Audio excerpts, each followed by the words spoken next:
Okay, I believe you're good to go. Streaming. The screen is sharing. Okay. Appreciate you, boss. You the man. Thank you.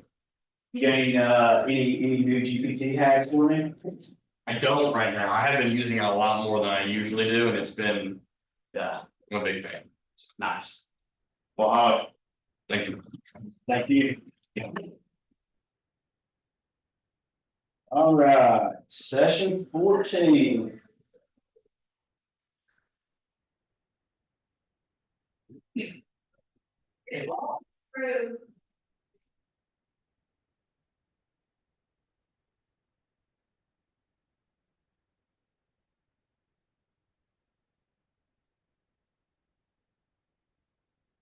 Yes, I'm gonna say it. We went through 13 sessions and now we move on to the last 7. Before we begin, let's hear about your progress with the data success system from yesterday. What yesterday, don't worry so much with that. With all the questions, blah, blah, blah. You do anything about the birthday stuff? Your birth? Just in passing that they were talking about, hey, just want to wish you a happy birthday. It's never anything about sales. It's always, just keeping a connection. Keeping a connection, yeah. Yeah, going back to the having like a database, a place that houses everything, all your people in there. Adding as much contact info is critical. Phone number, email address, physical address, because the more of those you have, the more doors you have open to communicate with them, right? Yeah. Same goes for special dates, birthdays. Those are pretty easy to get. A lot of times it's public information. You look someone up on white pages or Google and it'll come right up. So plug that in there because a lot of these databases either have a calendar that will show you all that, or you can set up action plans around that birthday. So you get a reminder maybe a week out from that person's birthday to send them a card in the mail, whatever that might be. Again, like you said, just not as much focus on the sale, it's more focused on the relationship and maintaining that connection. So today is the first day of transaction, our 4th and final segment of Ignite. Yes. So I guess in this section and beyond, we'll talk about working with the converting the buyer, converting the seller, working with both, making offers, negotiating those offers, and getting them to the close, and then planning for your future. We've covered becoming a real estate expert of choice by building your value proposition. It's usually summarized as like a 60-second elevator pitch. We also covered lead generation and lead follow-up. Lead generation and follow-up is how you get to where you are today, focusing on the buyer consult and agreement. From here, we'll cover the listing presentation and go all the way through the close of the transaction with our buyers and sellers. Our last day of transaction in Ignite will be about you, your career goals and future. So we are transitioning into the transaction part. By the end of today, you'll be equipped to identify a qualified A buyer and follow up with an appointment. Apply approaches to request an appointment from an A buyer. Demonstrate skill in handling buyers' reluctance to committing to you. And 4, explain the buyer consult and agreement. Let's get the partner part. Get right into it. We'll quote from GK, the right approach to close for me is the only approach. Just ask for it. Usually pretty true. The 110 acres is one big property. Okay. But. You want me to show that? I get it. Appreciate it. But not like. They're really good online.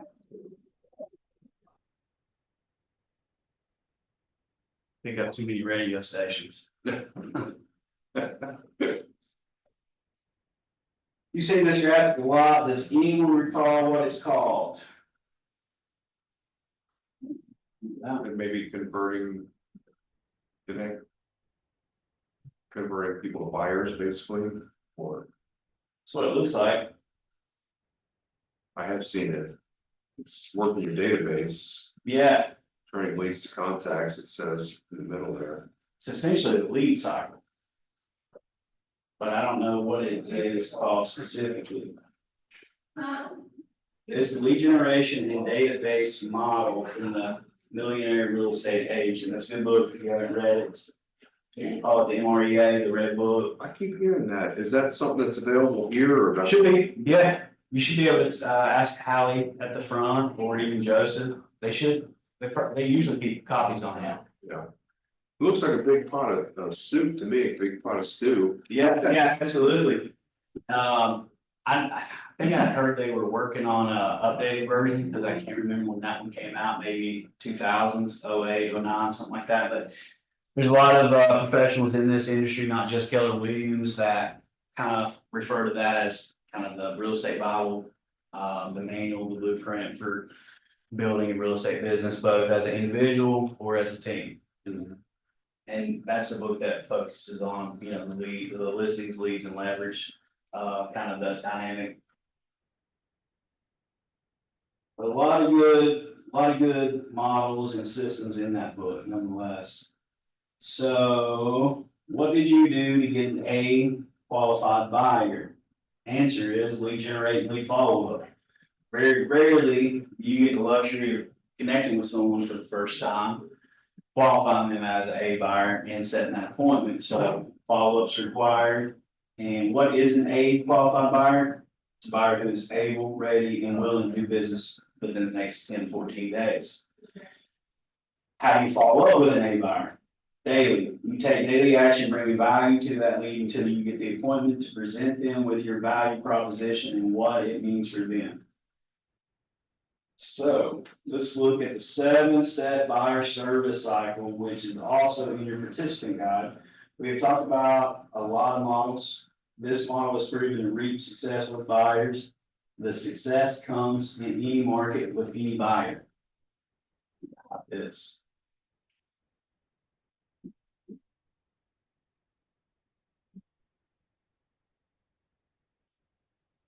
Let me get a look at this. Number 1, leads to appointments. Number 2, prepare for the buyer consult. 3, buyer consult. 4, find a home. 5, offer and negotiate a contract. 6, contract to close. 7, post-close systems.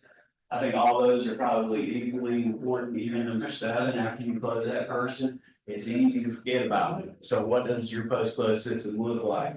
You know, usually when you close somebody out, at this point, you've left closing, you've got a commission check, you've got to sign Alta, you're gonna bring it back to the office and turn it in.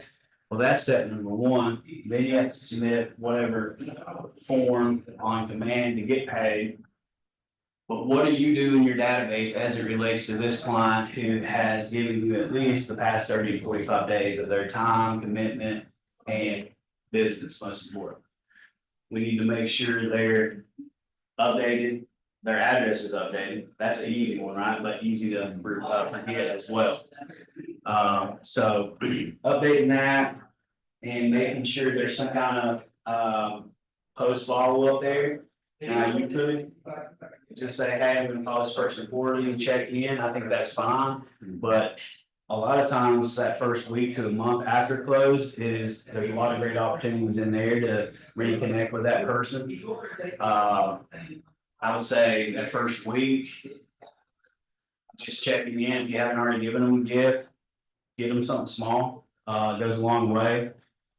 Check in, see how everything is, and depending on where things are emotionally, may be a great opportunity after a review. We know a lot of people rely on those reviews when they're shopping for services. They go online and either look at Google, Zillow, combination of all of them, including Facebook, to see, you know, who else has used you and what have they said, right? So good opportunity for you to get those reviews at that point in time. It's closing can be a little hectic right before and during. So it's a little bit easier if they haven't already left you a review to kind of go back while it's still warm, you know, a week to a month after closing, see if they need anything. See if there was anything you could do to, you know, improve upon your services, and that's what I tell people all the time, like, I'm a professional, I'm not gonna take it personal, I'm always looking for ways. To improve my services to my clients, so if there's anything at all you feel like I can do better. Please let me know. Anything that could be improved upon, even if it wasn't bad.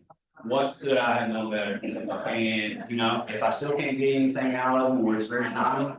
But now that opens the door for me to ask for that review. Well, hey, it sounds like you had a good experience, and as long as you did. Would you mind leaving me a review? I'll send you the link. So.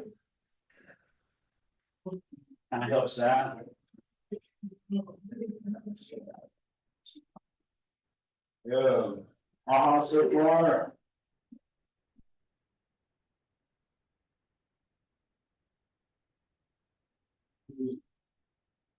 Yeah, I had a house, I bought, I think maybe something like 3 houses in my career, and the last one was. It really went super smooth, and everybody was working together then.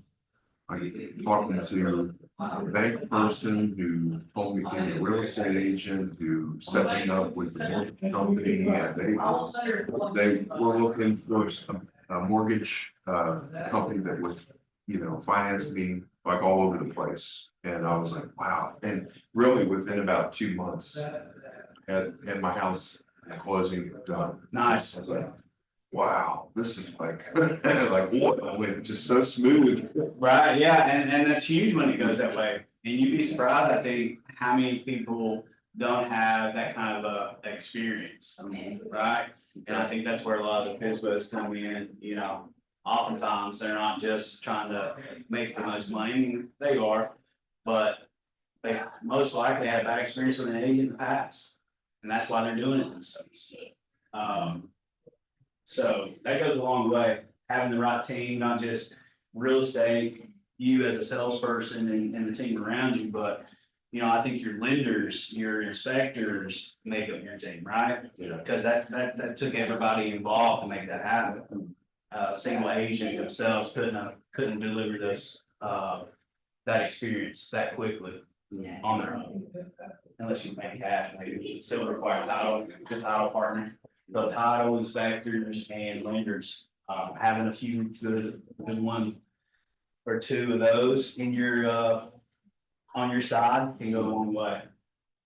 And you said you came from another area, whereabouts you come from? Southeastern Kentucky, Pineville, Bell County, you know where that's at? What county was it? Bell? Bell County, yeah, I lived in Breathitt for a few years, Okay, and so just wondering, yeah, Eastern Kentucky, yeah. wouldn't trade it for a thing. I love it, but I don't know if that ever move back, there's not a lot of opportunity, as I'm sure in Breathitt County. Mostly rural Eastern Kentucky, feels like all the same, especially in the mountains. Well, there's a lot of change going on, and this might help you in your career that, as a FedEx driver, I see this all the time.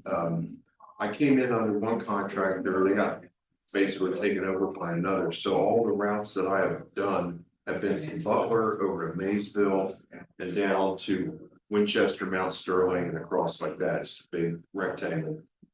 And I have seen this across the board. There are so many people moving here from other places, a lot of times from the red states. Yep. Because, or blue states, sorry, to the red state of Kentucky because of family or tax or fear or something. And so that was before Trump got in, but there have been hundreds of people moving here. I've seen them, I've talked to some of them. And I asked them where they came from. Some came from Pennsylvania, New Jersey, Michigan, Ohio, California, Arizona. So I'm just saying demographics, people moving around like that, you can track it. There's There's trends, patterns. But that could be a good source of business too, you know, to try to find these people and even before they leave. Oh, yeah, absolutely, and having a good referral partner in those markets, right? Because a lot of times they have a house to sell, they're gonna most likely sell it with an agent. Yeah. Because that's a big move out of state, so The more you get in those markets and get ahead of that trend, all the better. And I would agree. I actually just heard the Pennsylvania migration recently, I think Friday of last week. I didn't know that, but an agent on my team was telling me about it because he had an open house and he had said he had heard a lot of people from Pennsylvania. And during that open house alone, there was like 3 people from Pennsylvania that stopped in. What is going on? Yeah, But yeah, that, politics, of course, and pricing, like, a lot of people moving out of, some of those states because taxes are just way too high. And they can sell for a whole lot out there and then move here and pay a third and get more. well, a lot of people were saying, I mean, this is just incidental, but they're saying. That coming here, they want to get out, back to nature, back to the country, back to a simpler lifestyle. And a lot of them, like, I can't tell you how many chicken coops and rabbit houses I've moved in there. I mean, It's a big trend. yeah, it's like they want to have a little family farm and just get away from all of They want to that. get away from the city and being on top of each other, neighbor wise. Yeah, no, that's pretty spot on, I think. That's a good observation. And I think more rural more than anything, for sure. Yeah, that might help you, you never know. I appreciate that. I had 200 acres land, of just land listed Yeah, down in Knox County, just north of Bell. I had it on the market for a few months and man, you talk about the inquiries. If only you got that many inquiries when you list a house, and I understand the reason why. Well, number one, Zillow doesn't sell land leads to agents, right? So what I mean by that is if you have a house to sell, yeah, you put it on the MLS. The MLS puts it out to all those third-party websites, syndicates like Realtor.com, Zillow. Well, Zillow then uses that house that you have listed to sell anybody that clicks on that to another agent that's paying thousands of dollars a month. sure. Now, when you have land, they don't have agents that are paying thousands of dollars a month for those leads. In fact, a lot of those buyers, they're different from buyers that are looking for houses, right? Buyers that are looking for houses are usually looking in one general area or kind of a region. So if they're not looking just in Lexington, they could be considering Lexington and surrounding counties all the way down to Bowie, right? And that's kind of an easy territory to cover. With land, they might be looking for land down in southeastern Kentucky, northeastern, western. Heck, they might be looking in the surrounding states. So the likelihood they're gonna be tied to one buyer, slim to none. So when I had that property on the market, I was getting from Zillow.com, lands.com, homes from all over. I mean, Arizona, Texas, Pennsylvania, Illinois. And it was all very similar to what you just described. People just want to get out into a more rural area, have a little bit of land, maybe get some chickens, maybe do a garden, just get some peace and quiet. I was gonna say one thing to you too is, I lived in Arizona for a couple of years, so many years ago, my kids were little babies, but. That area has grown so much to the point where I think it's almost at the point where it can't grow that much anymore. They chopped down a bunch of the orange groves and stuff, which I thought was a crime. But it's turned into a little Los Angeles, and Yeah. suburb of LA. But here's the thing I'm getting at is they have a severe water crisis there. Because they've allowed companies like Nestle to take buku waters out of their water supply that they're gonna turn around and sell it. They get it for pennies and sell it for dollars. Sounds about right. It's a dirty deal. It's a backdoor deal. But in the meantime, they penalize the people of, say, California and Arizona and maybe Nevada too. They penalize them and say, we got water rationing, we got this, we got that. You can only wash your car like one time a year or something You stupid. can't sprinkle your lawn, like, yeah, I've heard of all that. It's crazy. So for various reasons, like you said, if you could get some friendships with some cooperation between agents in other states, you might be able to get them, funnel them in Oh, yeah. Kentucky. Yeah, and the cool thing about Command, I don't know if you've ever got on there, they got kind of I don't know if you call it pipeline or so anytime you got someone moving to another state, you get on command, you go to that page that I'm talking about. And you can pull agents or you can find agents and you can, filter them based on production levels, units, volume in the area that that person's wanting to relocate to. And you can also, I think there's an option to kind of spot migration patterns from, what markets are people moving into this area significantly from. And then you can, identify those Keller Williams agents at least to reach out to try to build that referral relationship. Yeah, I have a house in Covington, I'm selling it, I'm using an agent from Keller Williams Southern Hills to help. There you go. Yeah. I figure, hey, help one of the brothers. Keep it in the family, absolutely. And I like that. Number one, that's a good feature for us to use and it helps us find good agents for our clients, but also helps me protect my time because if it's outside of my market, chances are I don't have enough data to pull on it on the MLS. I'm not familiar with that market. I'm not going to be the best suited agent for it, and it's going to take more time for me. So let me just get a referral and keep it moving. It's all good. So talk about converting those A buyers to a lead consult appointment where you can win the buyer. So what we're gonna talk about next. Easy converting A buyers.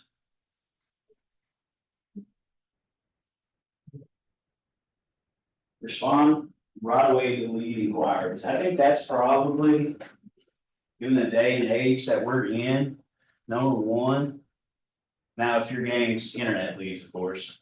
Now, if it's repeating referral business, number one is still obviously important, but it's even more so important with internet leads because we live in a day and age where everything is available online.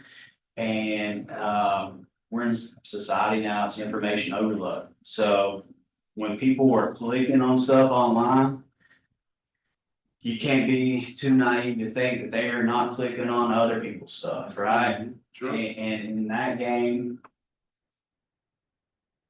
it's speed to lead. It's the first one to connect with them, most likely is gonna get that opportunity. So the quicker you can reach out to them, answer their inquiries or questions, concerns, get them more information. The time between they clicking that and you reaching out to them is gonna increase your conversion on those significantly. So I know one thing I've seen a lot, it's easy to run those people through your system, but unless you keep a active monitor on them, it's easy to let that speed to lead kind of drift a little bit. You want to keep that within no more than an hour and ideally less than 10 minutes for new leads. If they come in, that you want to contact them right away. Because like I said, they're clicking on other people's stuff. If they're in the mood to click online, right? Most people know what happens when you click on something online and you give them your information. You're gonna have somebody reach out to you.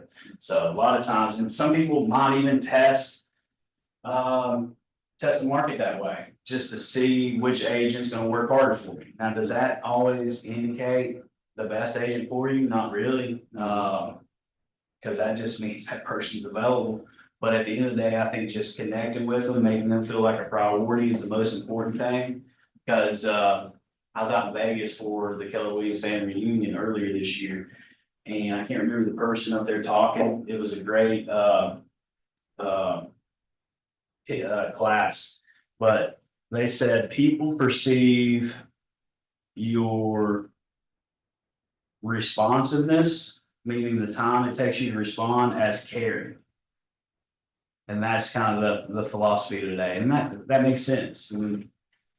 Now, I think there's ways around that after you've connected with that person, build a relationship with them. Now you can set up expectations of, hey, I just want you to know if we're ever looking at houses, I get a call, and I have to take it.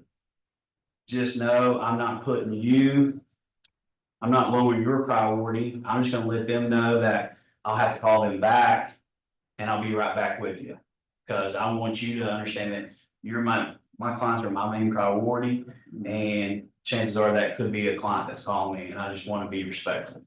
So now you can set that expectation up so that you can do both. Number two, get valid and complete contact info, save it to command and create an opportunity. Definitely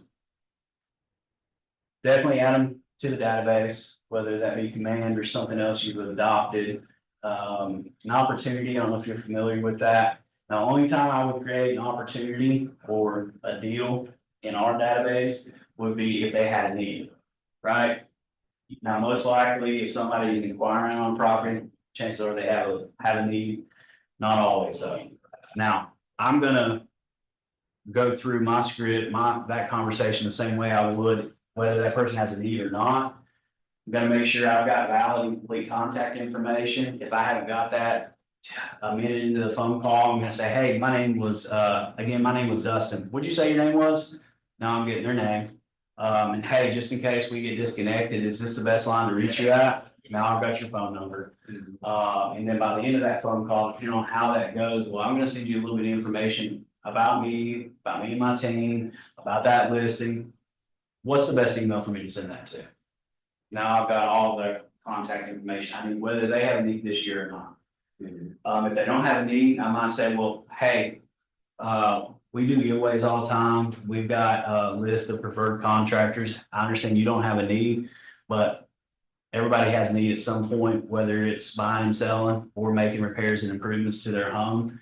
So I know how tough it can be to come by contractors. Would you be open if I sent you over a list of our preferred contractors? What's the best email for me to send that to? Again, I'm trying to provide value because while they may not have a need at that point in time, they may have one in the not so distant future. Number three, determine their motivation by so you can speak to it. And number four, set an appointment time and date for as soon as possible. Why? Because people don't need you till they need you. More so now than ever. Because they can get a lot of the information online now. And they tend to not need anybody until they see the perfect house if they're a buyer, right? And oftentimes what happens when they see the perfect house, well, whatever platform they're looking at it on, if it's zillowrealtor.com, they're gonna click that more info button or schedule a tour. And at that point in time, they've got someone else reaching out to them, spending thousands of dollars, and I'd imagine working pretty hard to convert them. So getting in front of them as soon as possible for that appointment to ask for that business is the key there. 7, close to appointment tactics. Now that you have an A lead, you must close for the appointment. Don't leave any conversation without asking for the appointment multiple times. The worst they can say, or worst they can do is say no. Remember your value proposition. You are going to do a great job and they will benefit from having you as their agent. So I agree 1,000% with that. And it's not like you have to ask the same question multiple times. There's multiple ways you can ask the same question, right? So I can say, hey, well, would you like to come in for a buyer consult? That's one way. Another way is, well, based on what you've told me today, Jeff, is it Jeff? Yeah. Based on what you told me today, Jeff, it would make the most sense for us to get together, talk about the process, build a plan to make that happen. And I'm going to rephrase to you whatever you told me is part of that motivation. So you want to get to Georgetown, you're moving for work, need to be there by October. Well, I could show you a way to get to Georgetown by October, maybe even a little bit before that. Would it make sense for us to meet for 30 minutes to talk about that? Sure. So same question, just a different way to ask it. That's good.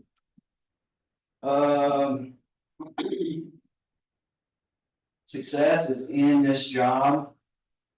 Success is in this job just as much about mindset as hustle. Remember the 6 personal perspectives and remove those limiting beliefs. When you get off the phone, you should have a clear day, time, and ideal location to meet, along with full contact info. Review 1 or 2 of the tactics from the slide. talk about some experiences.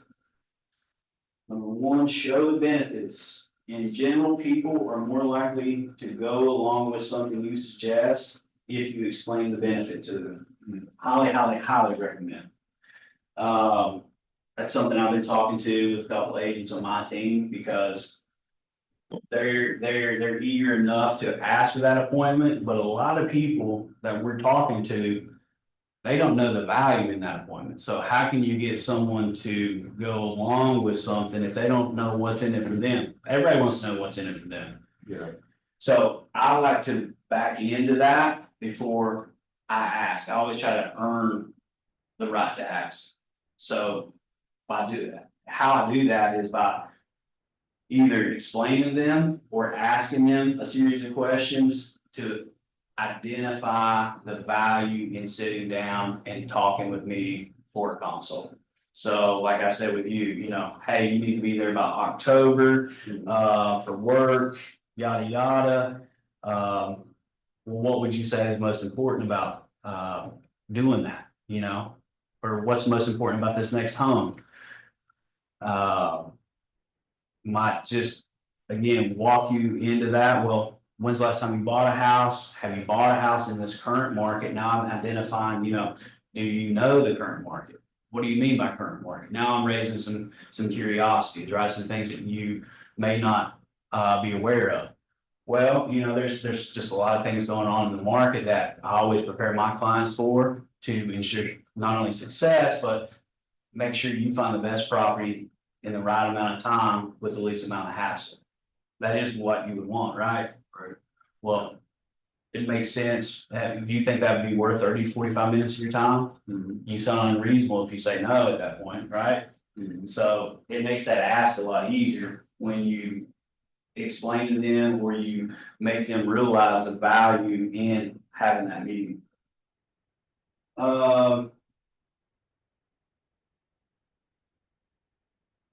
Take back close. This technique puts a tempting offer in front of the buyer, then slowly creates a fear that they may not be able to get it.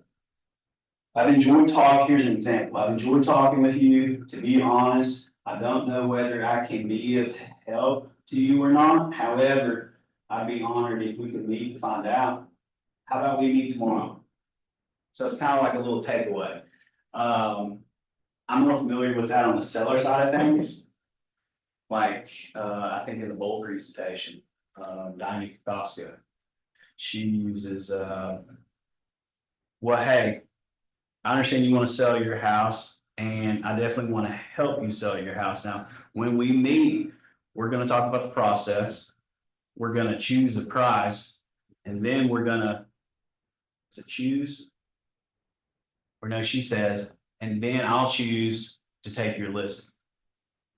What do you mean by that? Now you're taking that off the table, or we'll talk about the process, we'll determine the price, and then we'll determine if we're a good fit to work with one another, right? So it's like, hey, it's not a one size fits all. My service isn't for everybody, and I understand I can't help everybody because you're going to run into unrealistic, unreasonable sellers out there that want just way too much and won't allow you or aren't willing to be guided throughout that process. And it's going to save you a lot of time when you're able to identify that, right? I don't know so much about the negative positive close. This is a way of backing into the appointment to close. Would you be offended if I asked if we could meet to go over all this in a little more detail? I'm free tomorrow. What time works for you? That's an easy one, right? That's kind of like a passive approach.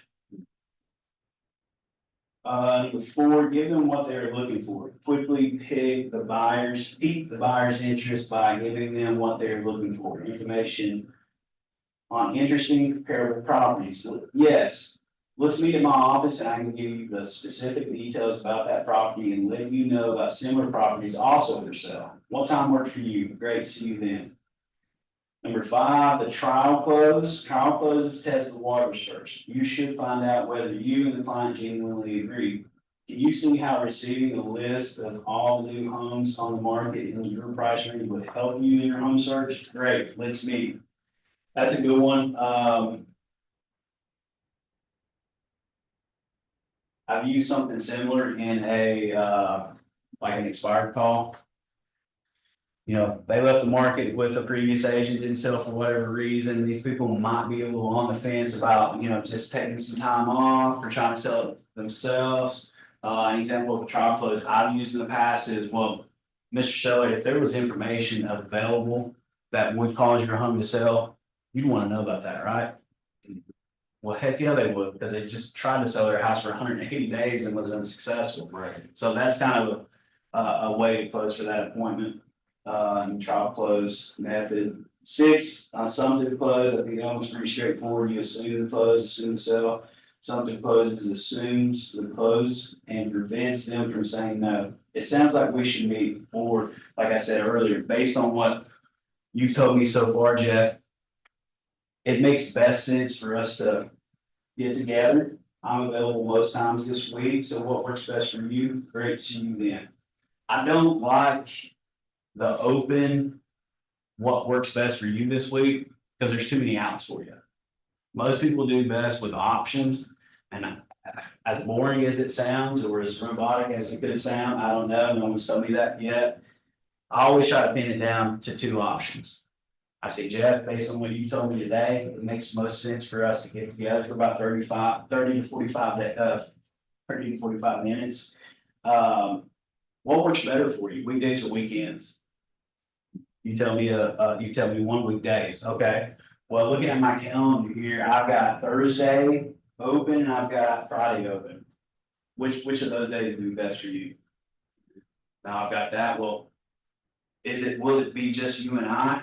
Or, you know, is there gonna be a spouse there? Well, when are you all usually together, mornings or evenings? Again, isolate the 2 options, you just gotta pick one. Less outs in that scenario, so now you're gonna give me morning or evening, you give me evening, I'm gonna say, okay, I got 4 o'clock and I've got 6 o'clock. When do you want me to pencil you in? Perfect. If they say, well, I've got to talk to another person first, or a spouse, or decision maker, well, that's okay. When are you all usually together? Let's do this. My schedule fills up fast. Let's put a tentative time on the books. You talk to that person, get back to me. If it doesn't work, we can reschedule. We can cancel. If I don't hear from you, I'll call you the day before our appointment, make sure we're still on. Okay. Number 7, tie downs. Tie downs are phrases that ask for confirmation. Expressions like, wouldn't that be great? Or forming questions with, can't you, isn't it, and would you? Ask for agreement and get your customer into a pattern of saying yes. I worked at the car dealership for 9 short months after college. That would probably be very similar to what they would call the bobblehead. You ask questions and get them, you know, nodding their head yes, but I'm a big fan of tie down because there is a lot of science in communication. I took language of sales, which is also a program offered through Keller Williams. Phenomenal program if you ever get the opportunity to take it. There's a lot of like just scientific stuff that works because communication is science. I mean, all from the words you say, how you say them, the tonality you use, as well as your body language. So I think science suggests really what you say is the smallest part of it. Yeah. It's how you say it. Non-verbal is more. That's right. So when you're talking on the phone, you really have to emphasize that tonality. Because that person can't see you, they don't see that body language. So you really focus on that tonality, a little bit of what you say, you'll be fine. But that language of sales helps you with that tonality piece, slowing down, putting emphasis where emphasis needs to be placed in that conversation. Tie downs being one of my favorites. So we'll save hours on your home search if we meet in the office first. Saving time is important to you, isn't it? Great, let's meet. So something just so obvious. Well, you did say you wanted to be in Georgetown by October, right, Jeff? Okay, yeah. And Yes. and the goal is to find the best property in the least amount of time with the least amount of headache, Yeah. isn't it?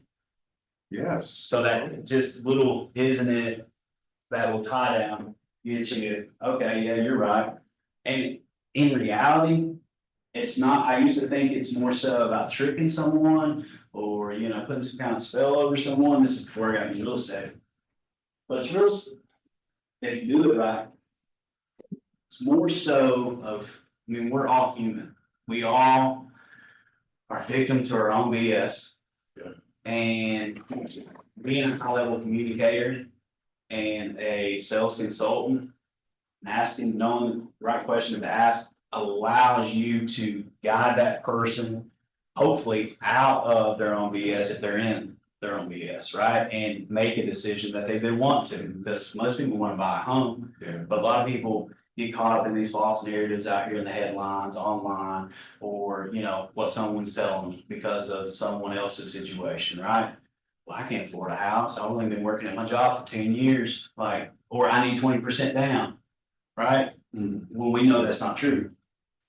I can tell you that I was really amazed to find out, this is going back so many years, but we were living in an apartment, we wanted to get into a house, our first house, and called up the realtor, because I heard that realtors had, you know, rental properties and stuff too, so when I talked to the lady, the agent, she said, well, had you ever considered homeownership? And I was like, oh, well, I just don't really think we can afford that. I don't know if I have good credit.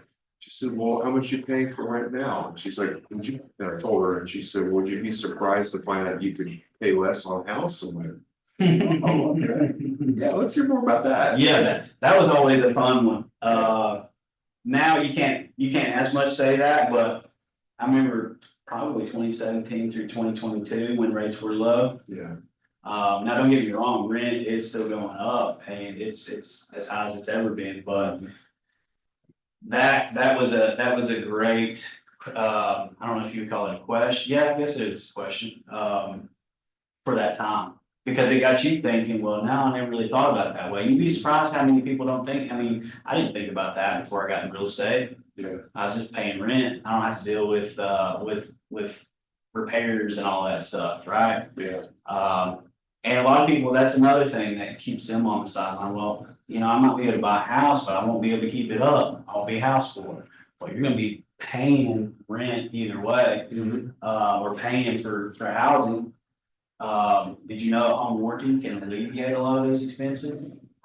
You know, if the HVAC goes out, well, heck, if something goes wrong with your roof because of a storm, that's what home insurance is for. You got renter's insurance, right? What are you paying for that? Yeah. So home insurance is gonna be a little bit more, but that concern you're worried about, they're gonna help with that. You're gonna pay the deductible. Now, if the roof is shot, it might be something that we negotiate during inspections. There's just a lot of options there, and it sounds like what we need to do, Jeff, sit down for about 30 to 45 minutes and talk through some of this stuff as well as the process. Just make sure it's a good fit for you, because it may not be at this time, but I want you to know all the facts and your options, because you're needing a place to live. Right. Am I right? Absolutely. Okay, get back on the tie ends. Buyer objections to the appointment. Buyer objects to meeting with you. What are your first thoughts? Rejection, definitely no. They're being unreasonable. Those are all limiting beliefs, aren't they? Believe it or not, objections are good. They are buying signals and another step closer to a purchase decision. Objections are a response to, I don't know enough yet, or you haven't answered all my questions. I think that ties right in with what we were talking about. Instead of walking away at the first sign of an objection, there is a system for exploring and solving the objection right away. Okay, another system. Review the 5-step system in your participant guide. It's also on the screen. Number 1, ask questions, investigate deeper. My favorite, if I can't think of the right question to ask at a given moment, tell me more about that. Help me understand that. Number 2, empathize. We're all human, so empathize when necessary. Acknowledge and say, I certainly understand how you feel. You're not saying, you're not agreeing with them, you're empathizing, right? I certainly understand how you feel. It's not, I understand what you're saying and that makes sense. Now, sometimes that's okay, but if you don't agree with them, well, now you just lied to them and validated something that could be holding them back. Number three, identify the real issue. There's always some kind of underlying issue when they bring up something that just seems kind of above the surface. Restate what you heard and ask for confirmation. And that gets them thinking. Number four, offer a solution. So we were talking about, not being able to keep up with the maintenance, the roof, the HVAC, whatever that might be, the water heater. Well, what's the solution there? On warranty potentially, or negotiate your inspection, or negotiating even a credit to you from the sale at closing to help budget, go ahead and jump ahead and start your budget for some of those things when they occur. And then five, urgent agreement after the appointment. So which of our Y4C2Ts apply here? Communication. Seek first to understand. Trust starts with honesty and commitment in all things.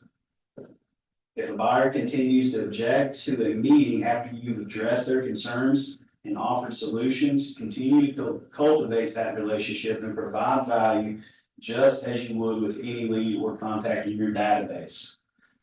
Also important, because while they may not agree to that appointment after you've had a thorough conversation with them on the phone, answered all their questions, concerns, provided solutions, they may just not be ready yet, and that's okay. But you've got a lot of that out of the way, so have them on some kind of follow-up system, whether that's a weekly call, bi-weekly call. I think with buyers, this is something that continues to kind of prove its weight in gold. Is once we have that criteria for a buyer, even if we don't have that appointment, sometimes even after the open house, if that person won't answer the phone when we're trying to follow up, that's okay. We'll set them up on a flex search so that they receive either listings that match the criteria that they told me about. Now, if it's an open house lead, I might just create a generic search of similar houses to the one that they visited for the open house, right? So we just did one over on Mooncoin. List price was $425, 3-bed, 2 full bath. So I might just do a Lexington search, 300 to 450, 3 bedrooms, and set them up on that. If I haven't had a conversation with them about criteria, because what will happen, not always, but what will happen is when they are ready, and they've been seeing all the properties you've been sending to them, the flex system has been sending to them.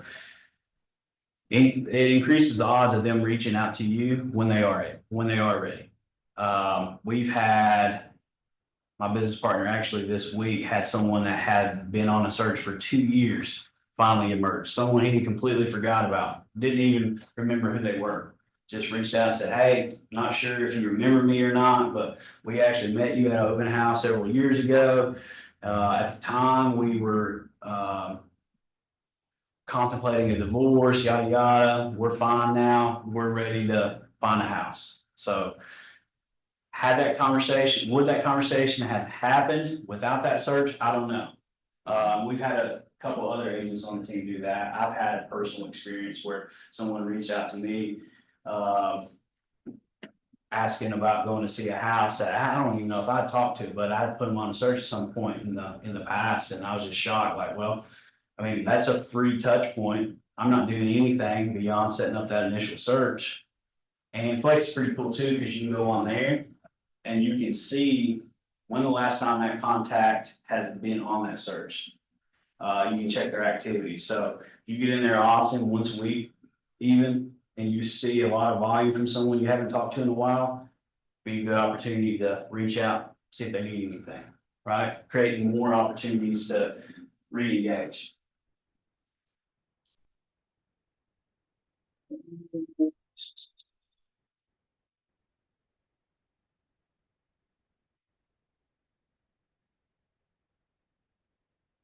So practicing responding to objections is one of the best ways to demonstrate your expertise and win business. Cover objections at a high level and substitute or add objections that are currently prevalent in your market. Because those change. Sometimes, objections become more common in some markets more than others. I would say the objection at the moment, I think it's an easy one. We've been experiencing the past, I don't know, 18 to 24 months is the interest rates are too high, right? So that would be one I'd be focusing on really getting good at. Well, what do you mean by that? Because I am a firm believer, as I don't know if it's cliche to say, that there is no right time, perfect time to buy a house. The perfect time to buy a house is when you need to buy a house. It's 10 years ago. Yeah, well, yeah, it's 30 years ago. Because at the end of the day, if you look at the housing data historically, prices just keep going up. Mhm. And if you wait until rates drop, well, what kind of market is that? Yeah. Now, you're selling in the same market you're buying in, that's true, Right, but what are you setting yourself up for and what's that gonna cost you at that point in time? it's gonna hit you square across the eyes if, you're hoping to get a house this way and that way, and the house you're selling is affected by the same dynamics, That's it. yeah. And if if you don't have to sell a house, well, good for you. You're still gonna be competing against a lot of buyers if you're waiting for those drops to, or if you're waiting for those rates to drop, because guess what? Majority of the people I've talked to, past 24 months have all mentioned doing the same thing you're gonna do. So what do you think happens when those rates drop? How many people are gonna be shopping at the same price point as you compared to now? It's gonna be more or less. Easy question, right? Yeah. It's gonna be more. So you think more competition on the house you wanna buy helps you get a better price? Probably not. So, I know from experience, houses that are move-in ready or as close to and are priced right when they hit the market. In those markets that have low rates, often sell them for 5-10% above asking. Mhm. So how much is that 1% rate reduction gonna help you in a situation where you're paying 5 to 10% for higher in price for a home that you wanna buy, that you could buy for 5 to 10% less today? Or heck, maybe 15% less today. Because who's to say how much that market will grow between now and when that time comes? Yeah. And what if that time doesn't come? Have you thought about that? How long are you prepared to rent for? So you start asking a bunch of questions that maybe they haven't thought about. Because they've just been reading these articles on whatever website. I mean, some of the clickbait that came out. Over the past 24 months has been ridiculous. Like a year ago, they were talking about the housing prices coming down. Mhm. Now they're seeing more price reductions because sellers are still going to the market like it was 21 or 2022. They're priced over advantageously.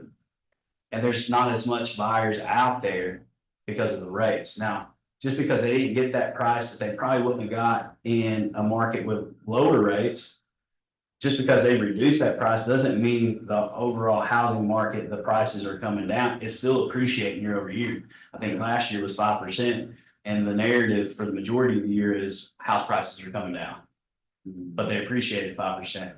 They just didn't appreciate at the rate they have the past 4 to 6 years. Right, so it's like micro trends for select groups. Yeah. And at the end of the day, people aren't getting raises at that rate. So by putting this off today. Essentially, what's the best case and worst case scenario? Are you, what do you think has to happen for rates to come down or back to the levels they were in 2018? And no one can tell you what they're gonna be in a year from now, no one. Nobody. And the reason we're in this affordability situation right now is because they were too low for too long to begin with. They were starting to creep up in 2018, 2019. The rates were because, they dropped them, I think, 2011, shortly after the housing bubble, 08, 09. And then they kept them low from like 2012 to 2017, 2018. Started creeping up finally in 2019 and 2020 first little bit, and then COVID hit. What happened? They brought them right back down, kept them down for another 2 years. So we went through a time when 27 to 2019 was inflated more than the norm. I think the 30-year average for appreciation is roughly 3.5% for home values. Well, from 2017 to 2019, it was up around 6%, 7%. 2020, 2022, it was up, I think, 15 and 16% year over year for those 2 years.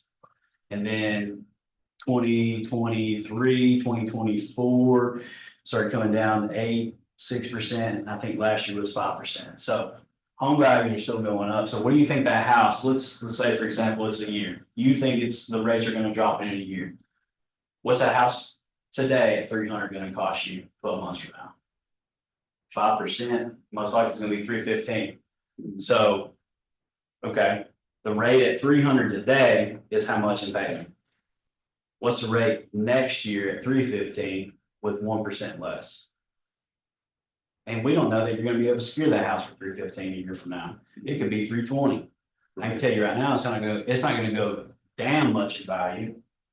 So just, being able to overcome as many objections as possible and put emphasis on the ones in the current market. So that's the big one. What's another one for sellers? Well, I've got a great rate here. And I want to find a house first. There's just not a whole lot of inventory out there, and I'm afraid to put my house out there on the market. I'll be homeless. Well, are you aware of our Sellers Preferred program? That's just a fancy word that I put on a strategy for getting your cake and eating it too as a seller in this current market. What I mean by that is a lot of sellers don't realize all the options that they have when they're selling and buying. Now, this would qualify for people that need to sell in order to buy. And most people want to find a house, get it accepted before they put their house on the market, which is fine and dandy. And that is, that can be a popular option. Now, what if I told you that option costed you some money potentially? I can tell you a specific example. The Mooncoin house I just mentioned a few minutes ago. They wanted to find a house first, which is fine. They found a house over in Heartland. That seller put a kick-out clause in, 24-hour kick-out clause, which means they've got to sell their house on Mooncoin within, they've got to get a contract on their house on Mooncoin. And until they do, that seller in Heartland can continue marketing their home to buyers. If someone makes an offer non-contingent on a house selling, well, at that point in time, they can initiate our kick out, where we have 24 hours to remove that contingency from our contract where we have to sell Mooncoin, or we get a contract on Mooncoin. So we either have to prove that the buyer can buy Heartland without having to sell, which they didn't want to do, or we have to secure a contract on Mooncoin within that time frame. So we got that kick out clause. They got the house in Heartland, I think first or second day on the market, so they most likely pay full price. Plus it was a contingent offer, which in order to encourage or incentivize the seller to take that offer, contingent on the house selling, price. So most likely, again, they pay full ask. And we went to the market Thursday last week. We had an open house Friday, Saturday. Saturday morning, we got notice that they had accepted another offer in Heartland, which started our 24 hours. So now we've got until Sunday morning to get an offer accepted. We didn't have a whole lot of traffic. I don't know if it was the weather, the season, the holiday, or just, the house. Nonetheless, we had a lot of traffic at open houses, maybe a couple, 3 showings total on showing time. Followed up with those agents, those people that seen it, finally got an offer Saturday night. What do you think that offer was for? Not full ask. So they paid full ask on the Heartland house and had to kind of scramble to get a contract on the house they needed to sell in order to buy that Heartland house. So they ended up taking about $20K off the price to just get it done because they really wanted the Heartland house. Well, so I say all that to say, there's always a cost, no matter when you do it. It's just a matter of when do you need to do it, what makes sense for you and your family.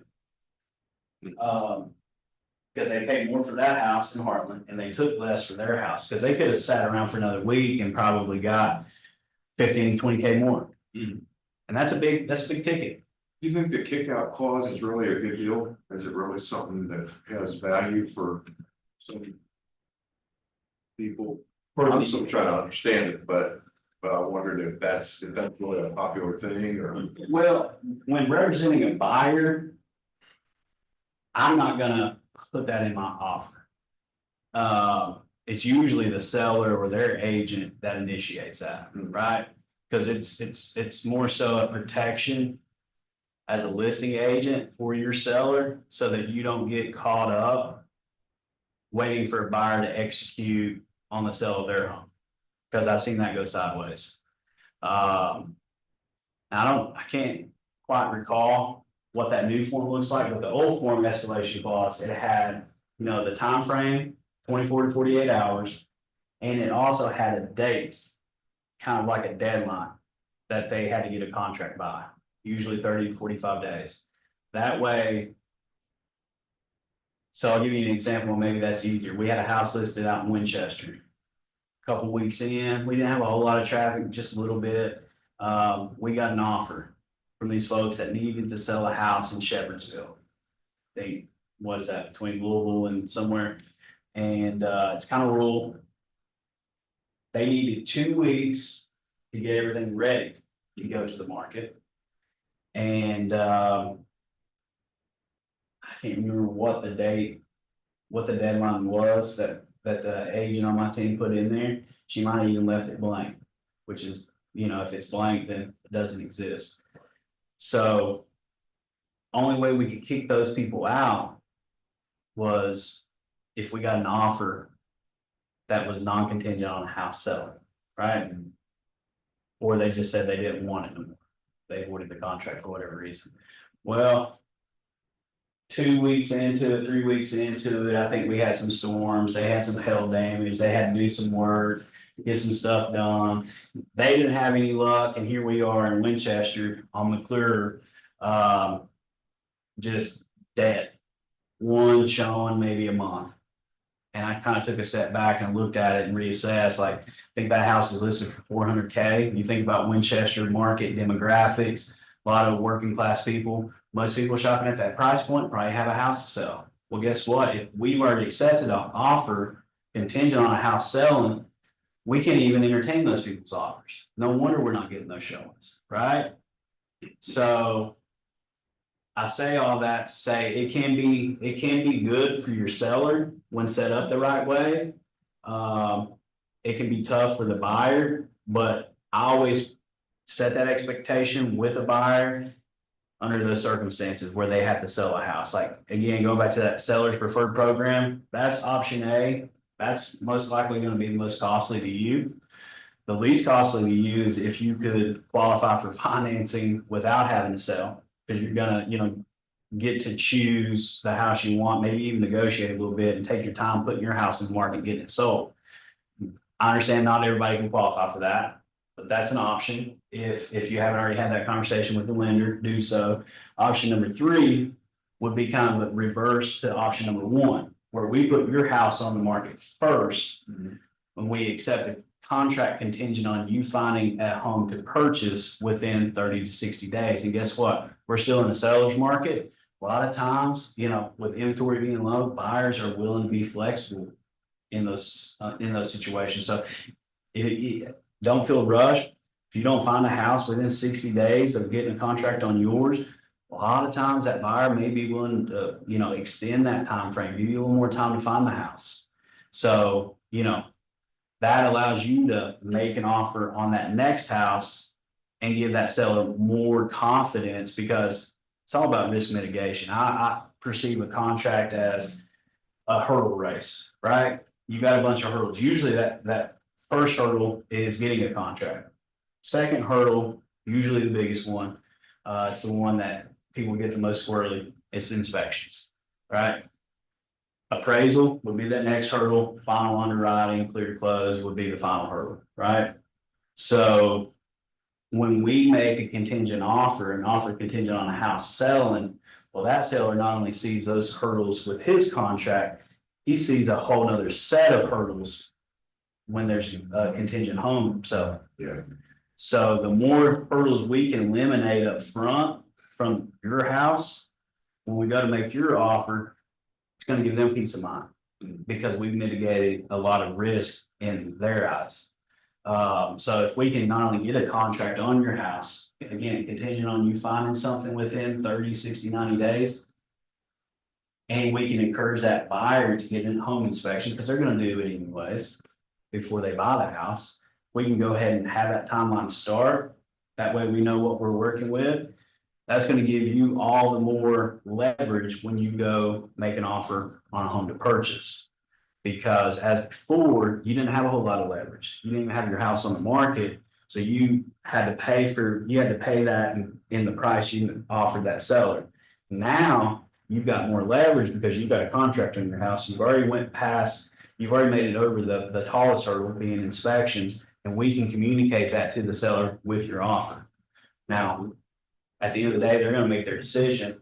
Our focus is focusing on the controls and providing you your options. Those are 3 options, and that's what we call our seller preferred program. Now, not a lot of people realize they have those options, but at the end of the day, they still may go with option 1.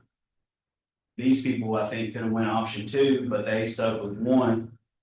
And I spent maybe 5 to 10 more on the house they're buying, took 10, 15 less on the house they're selling. What's that? 20 to 30K swing? It's big. You're paying for it either way. Now I'm just trying.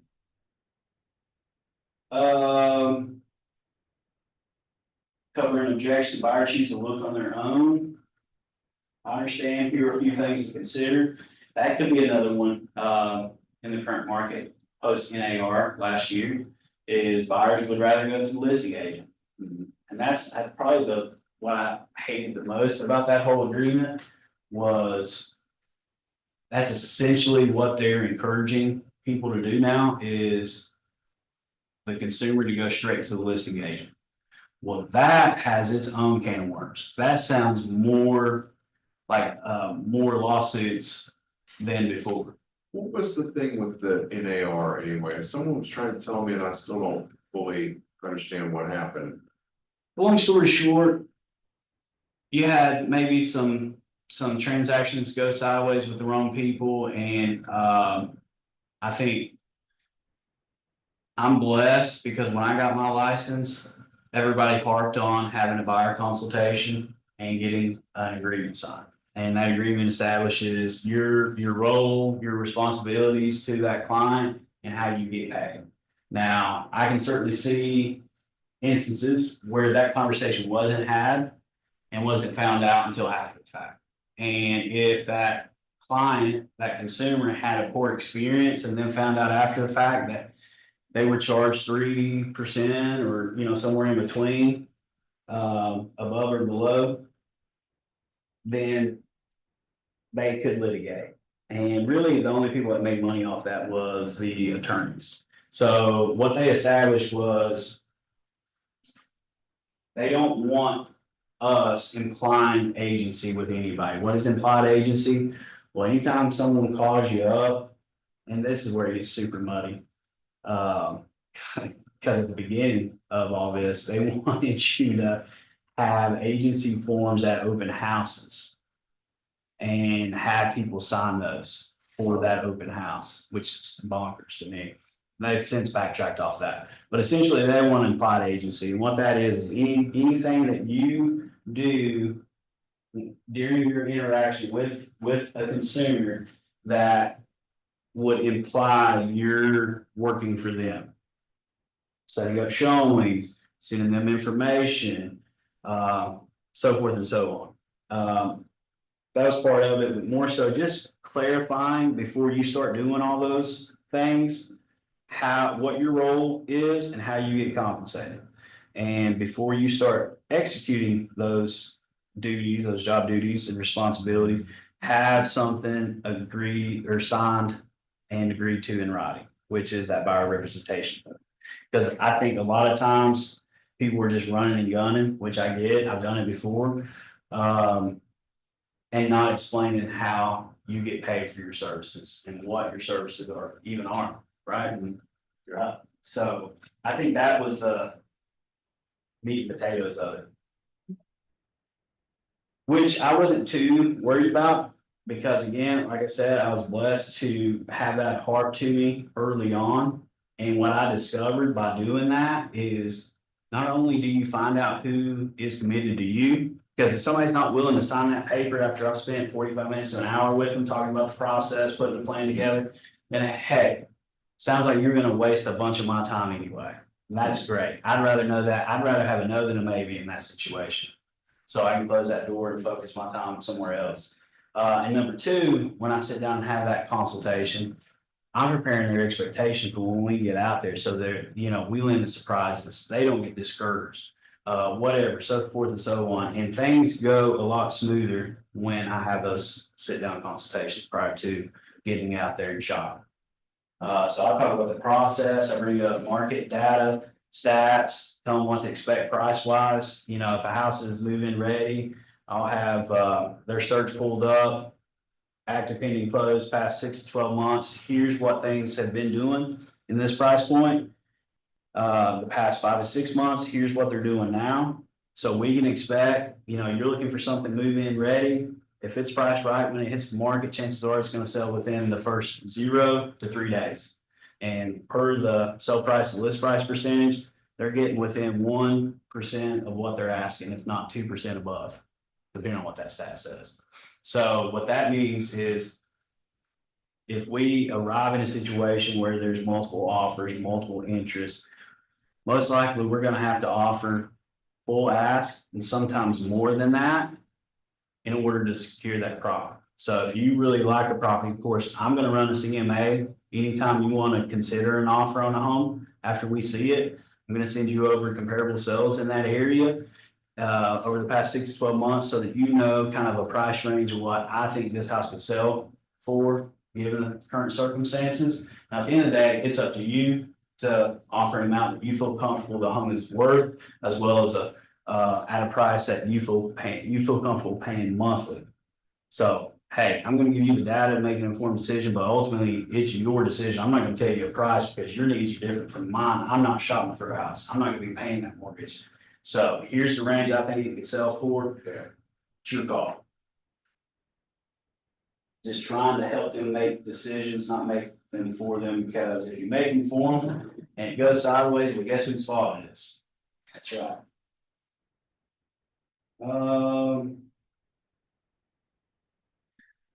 I didn't want to see buyer chooses to look on their own. It can be very time consuming with my access to multiple listing service and my real estate contacts. I can search all available properties for you and show you the best ones based on your needs, saving you a lot of time and headache.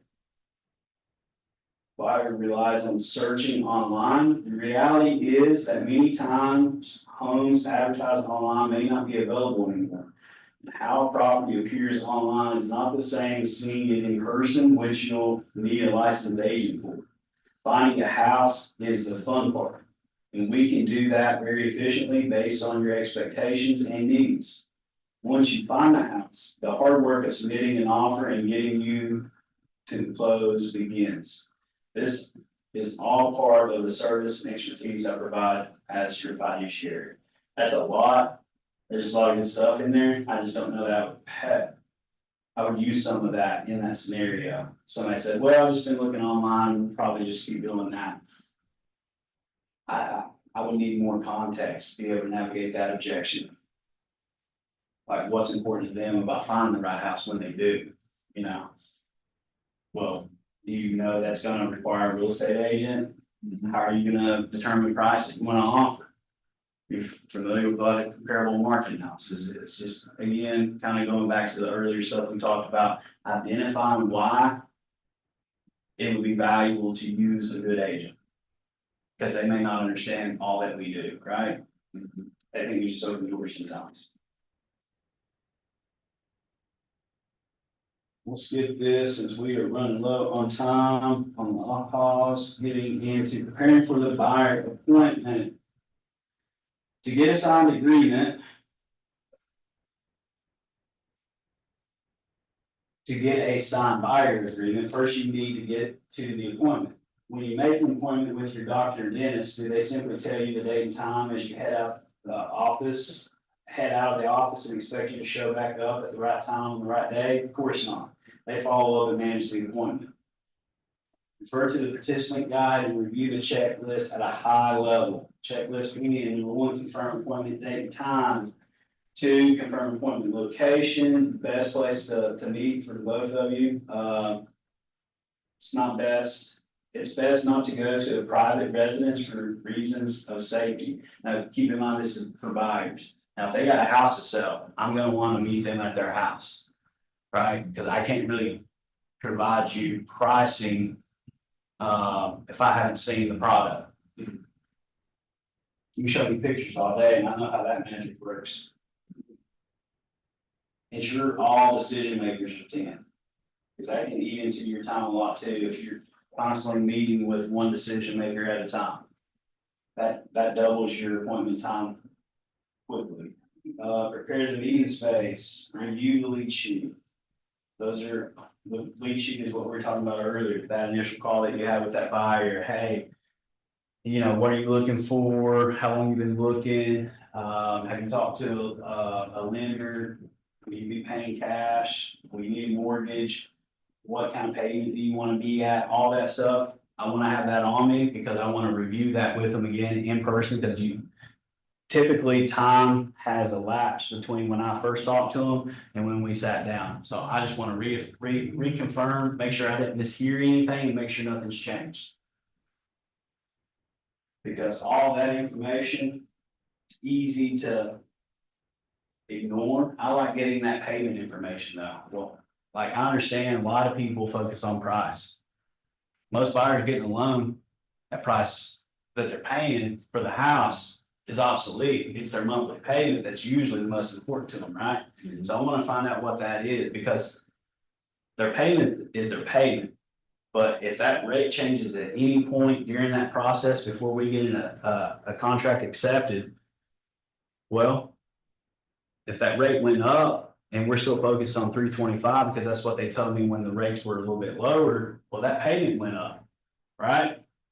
So if I know that payment from the jump, I can constantly use that navigating conversations, sometimes tough conversations throughout the process. Because easy rule of thumb, at least for right now where rates are, every $1,000 that you put down extra for your down payment takes off about $8 monthly. So if I put down an extra 10K, it's going to save me $80 a month. So is there anywhere that you know, if you don't have that 10K to come out of pocket, which I get it, most people don't.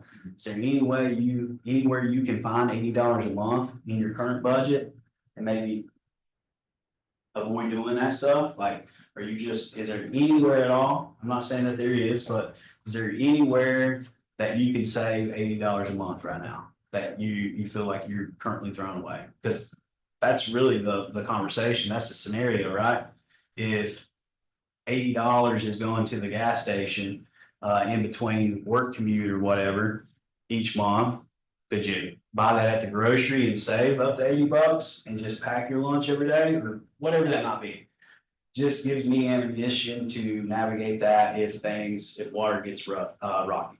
So rates go up, or even if rates go down and we're not finding anything at 325, rates go down a quarter, half a point.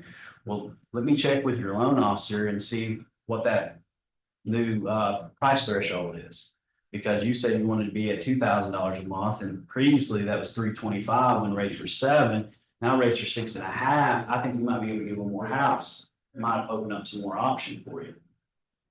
And that's also once they get pre-approved and they choose the lender that they want to work with, I want to bridge that communication with that lender. Go ahead and introduce myself, get a copy of that pre-approval so that we're ready, and find out any particulars associated with their financing that I need to know. You know, if they need closing costs, I need to know that before we get a contract accepted, right? because I'll have to have the seller cover that. Why is it important all decision makers are present? Well, it's pretty obvious, save you time. And make sure everybody's on the same page. Confirm appointment location, maintain consulting with the buyers on their preference, whether an online meeting site, FaceTime or Hangouts. Tell them you will send them a virtual link ahead of time.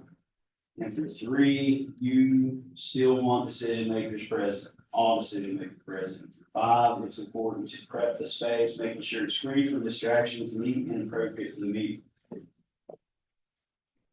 So 10 service areas for the buyer proposition, needs analysis, pre-qual, pre-approval, neighborhood info, home search, making an offer, negotiating to buy, vendor coordination, pre-close preparation, closing and post-closing. We follow pretty much that. I think we shortened it because some of those are kind of doubling up, like home search, neighborhood information. I'm assuming neighborhood info is like where that buyer wants to be. And then home search being the actual process of looking at homes. So when I get to that part of the buyer consult, I mean, that's essentially my flow. So I open up, just chit chat, any specific questions you're coming in here today with that I want to be sure and address. I write that down rather than addressing it right then and there, because chances are it will come up naturally in this flow, in this conversation.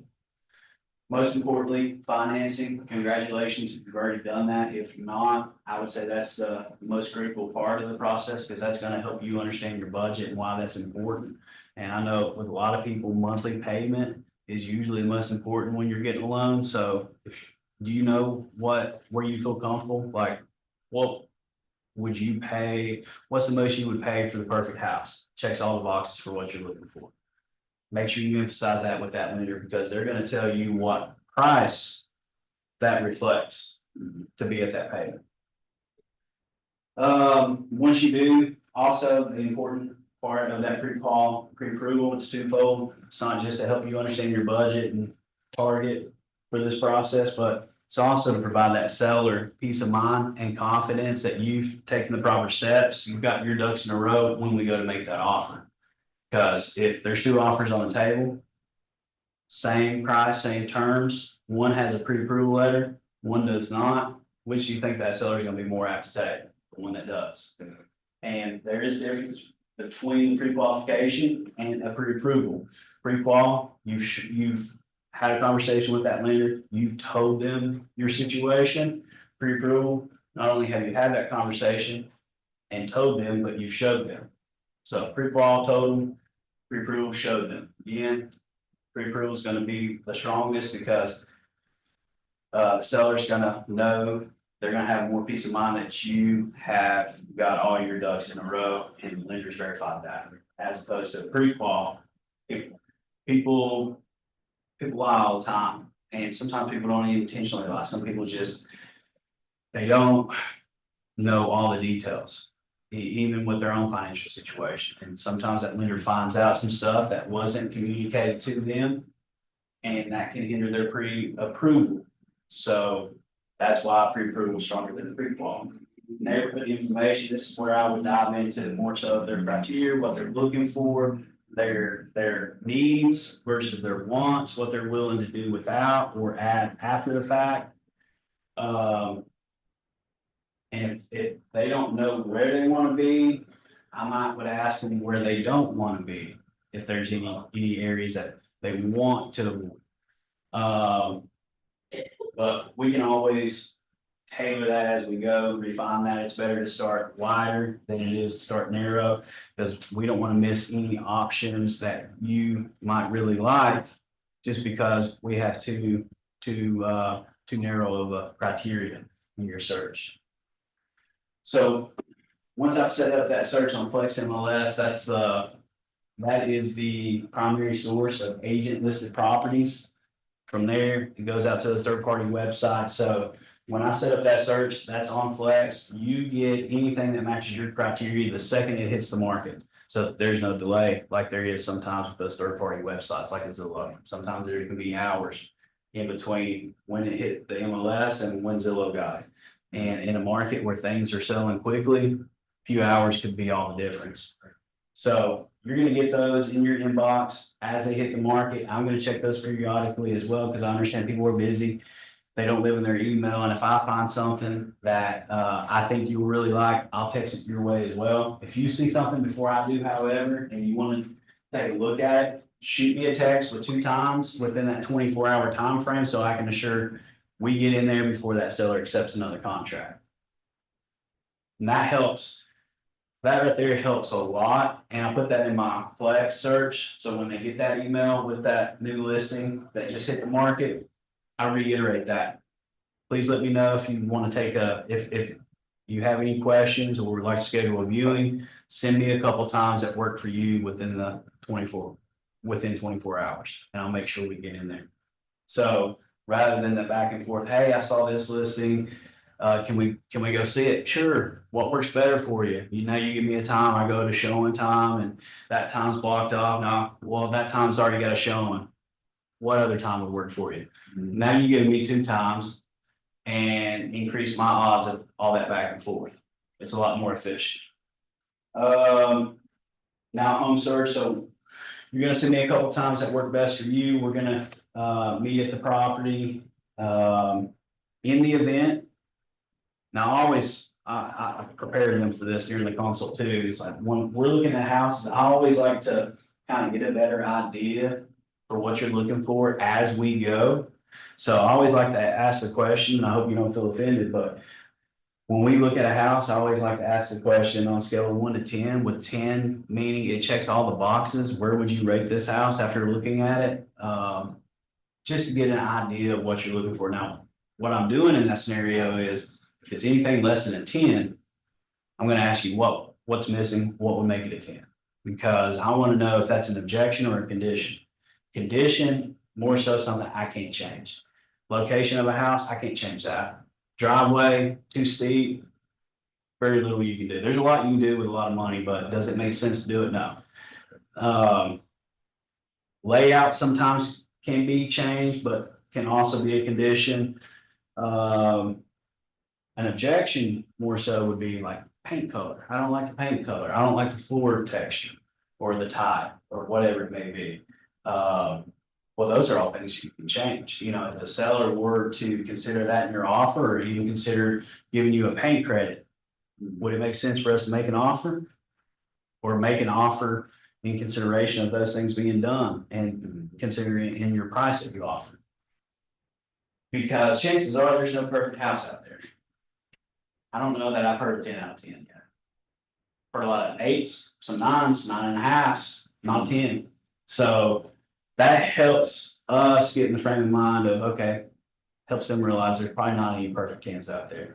And those things that we can compromise, those objections, if that's the only thing that's keeping them from 10, that helps. Well, is because I've left, especially early on, I've left showings without asking, what do you guys think? Or do you guys want to make an offer? And then an hour passes, they call me up, I think I want to make an offer. I'm like, what? That's crazy. So that helps. I guess that's my system for making sure I ask that.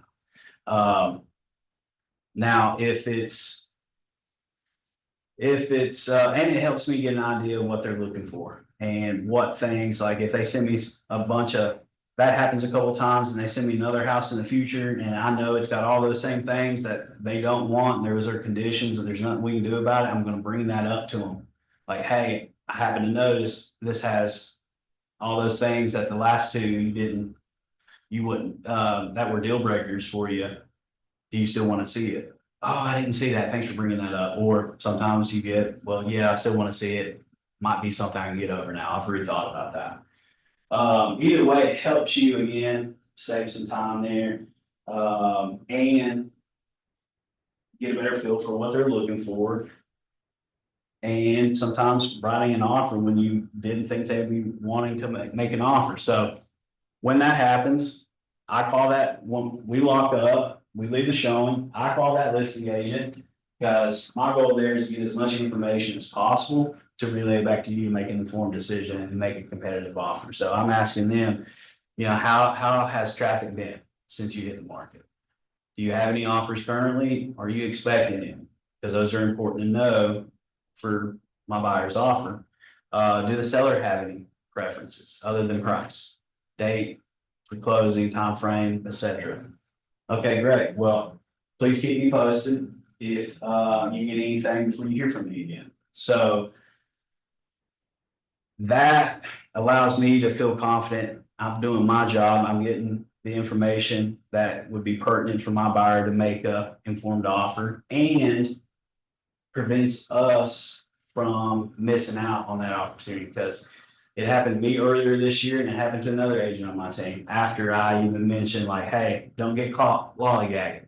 What I mean by that is we hadn't even saw the house first. We arrived, it had hit on a Thursday or on a Wednesday. We scheduled to look at it the next day on a Thursday at 6. We got there and it was already pending. They didn't cancel my showing. So I was like, man, that stinks. And I brought it up to my team the next meeting. And then it happened to another agent. He had already showed the property. These people kind of liked it. Thinking about making an offer.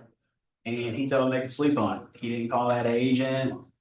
Found out the next morning it was pending. So even if they don't end up making an offer, at least you're putting your hat out there to stay in the loop, stay in the know. Because if that happens enough times with a single buyer, what are they gonna think? You did something wrong. You didn't do what you're supposed to do. You didn't do your job. So I mentioned that to them, and then after I talked to them, I relayed that information back to you, the buyer. And then when I get back in front of my computer, I'm gonna pull up some comparable sales, and that's when I'm gonna send over that data to help you determine the price that you want to offer. Then I'll help you structure that offer, and at that point in time, I actually pull out the purchase agreement that we use so that they can see it for the first time, get a little familiar with it as I'm talking through each part or the important parts, so that it's less overwhelming when we go to make our first offer. Right? And I tell them, I don't expect you to remember everything that we covered today. I more so hope that just kind of remind you, or, you know, get you a little familiar with it as we're navigating through potentially more stressful times. So I'm talking price, I'm talking earnest money, inspection, due diligence, appraisal, all that stuff. How we gotta stay in bounds of this contract. And that earnest money comes back to you in the event we have to navigate out of bounds of this contract. That's gonna make it harder on me to get that earnest money back to you, because when we don't do things in bounds of the contract, well, the seller has a chance to get that money, because that's what that money's for, is to show indicate your seriousness in buying this home and abiding by this contract. If we don't abide by this contract, then chances are the seller can get that money. I just want you to know that. So at any point in time, you're not feeling it for a specific house, the earlier you tell me, the easier it's gonna be on me to get that money back. Negotiating to buy. What are you talking about today?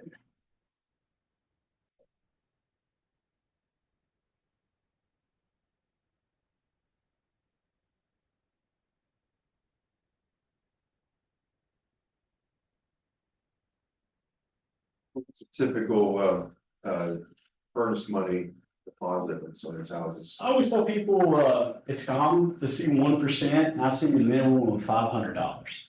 Okay. And, you know, a lot of people think that when you're making an offer to a seller, the only thing that matters is price. And it's not always true. A lot of times it can be terms, you know, price is one thing, but it's not gonna get you the deal. Sometimes it's terms, sometimes it's a quicker inspection, sometimes it's a larger earnest amount, because that is that indicates your seriousness, not only to this contract, but to buy the seller's house. That's essentially that's the buyer's skin in the game. The seller's skin is taking the listing off the market, not having any more showings. Buyer's got nothing to lose without that earnest money. So that can be a demonstration of your commitment level to that seller.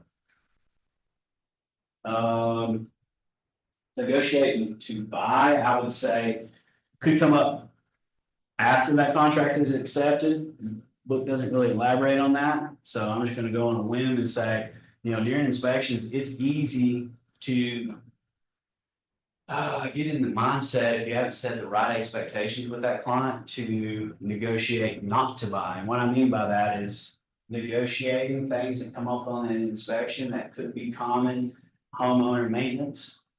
Could be cosmetic things that really don't qualify as a request per the contract, but more so unreasonable and certainly demonstrates unreasonableness to that seller. And then you start getting into an emotional back and forth, right? Because the buyer is just being unreasonable. Now the seller is fixed on that, and now they're being unreasonable. Do wrongs, make a right. And avoid that contract and put you back out there on the market quicker than you know it. So negotiating buy, knowing what to expect with that home inspection, I put emphasis on that. There's no perfect homes out there. In fact, a lot of people don't think you get a new construction home inspected. I wouldn't buy a new construction home without having an inspection first. I've seen new construction home inspections, and there's just no perfect home out there. It's impossible. We don't live in a perfect world. There's no perfect homes. You're probably going to get a 20 or 30 page inspection report on a new home inspection, same way you would with pre-owned home. So just understand that there's going to be a lot of things on there. That inspector is trained and certified to go in there and identify anything that isn't in compliance with the textbook. Some of this stuff is just to bring to your attention for maintenance down the road, budget down the road. Now, there could be some things that come up that that are pertinent, that need attention now. Now, per the contract, and I'll go over this section of the purchase agreement because it's got an inspection section in there. Here are things that we cannot request: cosmetic imperfection, things indicated on that seller's disclosure. Because why? We sign off on that seller's disclosure at the same time we sign off on an offer and purchase agreement. Meaning you're making your offer as a buyer in consideration of what has been disclosed to you by the seller on that seller's disclosure form. So it's put emphasis on this. If there is anything on that seller's disclosure that is pertinent to you, that would prevent you from wanting to buy this house unless it gets addressed, we've got to put that on the initial agreement, purchase agreement. Now, anything new that comes up that is not operating in its standard condition qualifies for a repair request or a concession from the seller. So what is something that's not operating in standard condition? If we look at a house that's got a 15-year-old heating and cooling unit, and the seller or the inspector says this unit is at the end of its lifespan, but doesn't indicate any issue with the unit itself in terms of heating and cooling the space, is it operating in its standard condition? So, Fairly, yep. So we can't ask for a replacement just because that unit's old, especially when we knew the unit was old. Heck, oftentimes you can look at a unit and tell how old it is. So just, more so be reasonable throughout that process. Let's focus on the things that are major breaks. I'll try to get some of those extras for you in the event they come up, but I more so want you to focus on the make or breaks because again, this is a seller's market and things that come up with this house, as bar there's no, serious issues, foundation, stuff like that. These are issues that are going to be common in other houses that we look at. So just know that. Vendor coordination, in the event you want to get some extra insight on an issue, in the event the seller's not willing to do it, or you feel like the seller's not providing you enough enough credit in lieu of those repairs, we can get some of our vendors out there, HVAC people, roofers, to further inspect and provide us with a quote for negotiation's sake.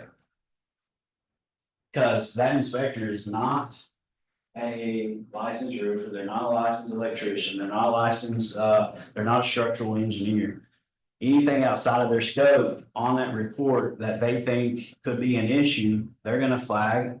It could be an issue, it needs further evaluation. Well, what does that mean? Does that mean there's an issue? Not necessarily. We just gotta reach out to our vendors, get them on site to evaluate, to determine whether or not there's an issue and what it would take to remediate that issue.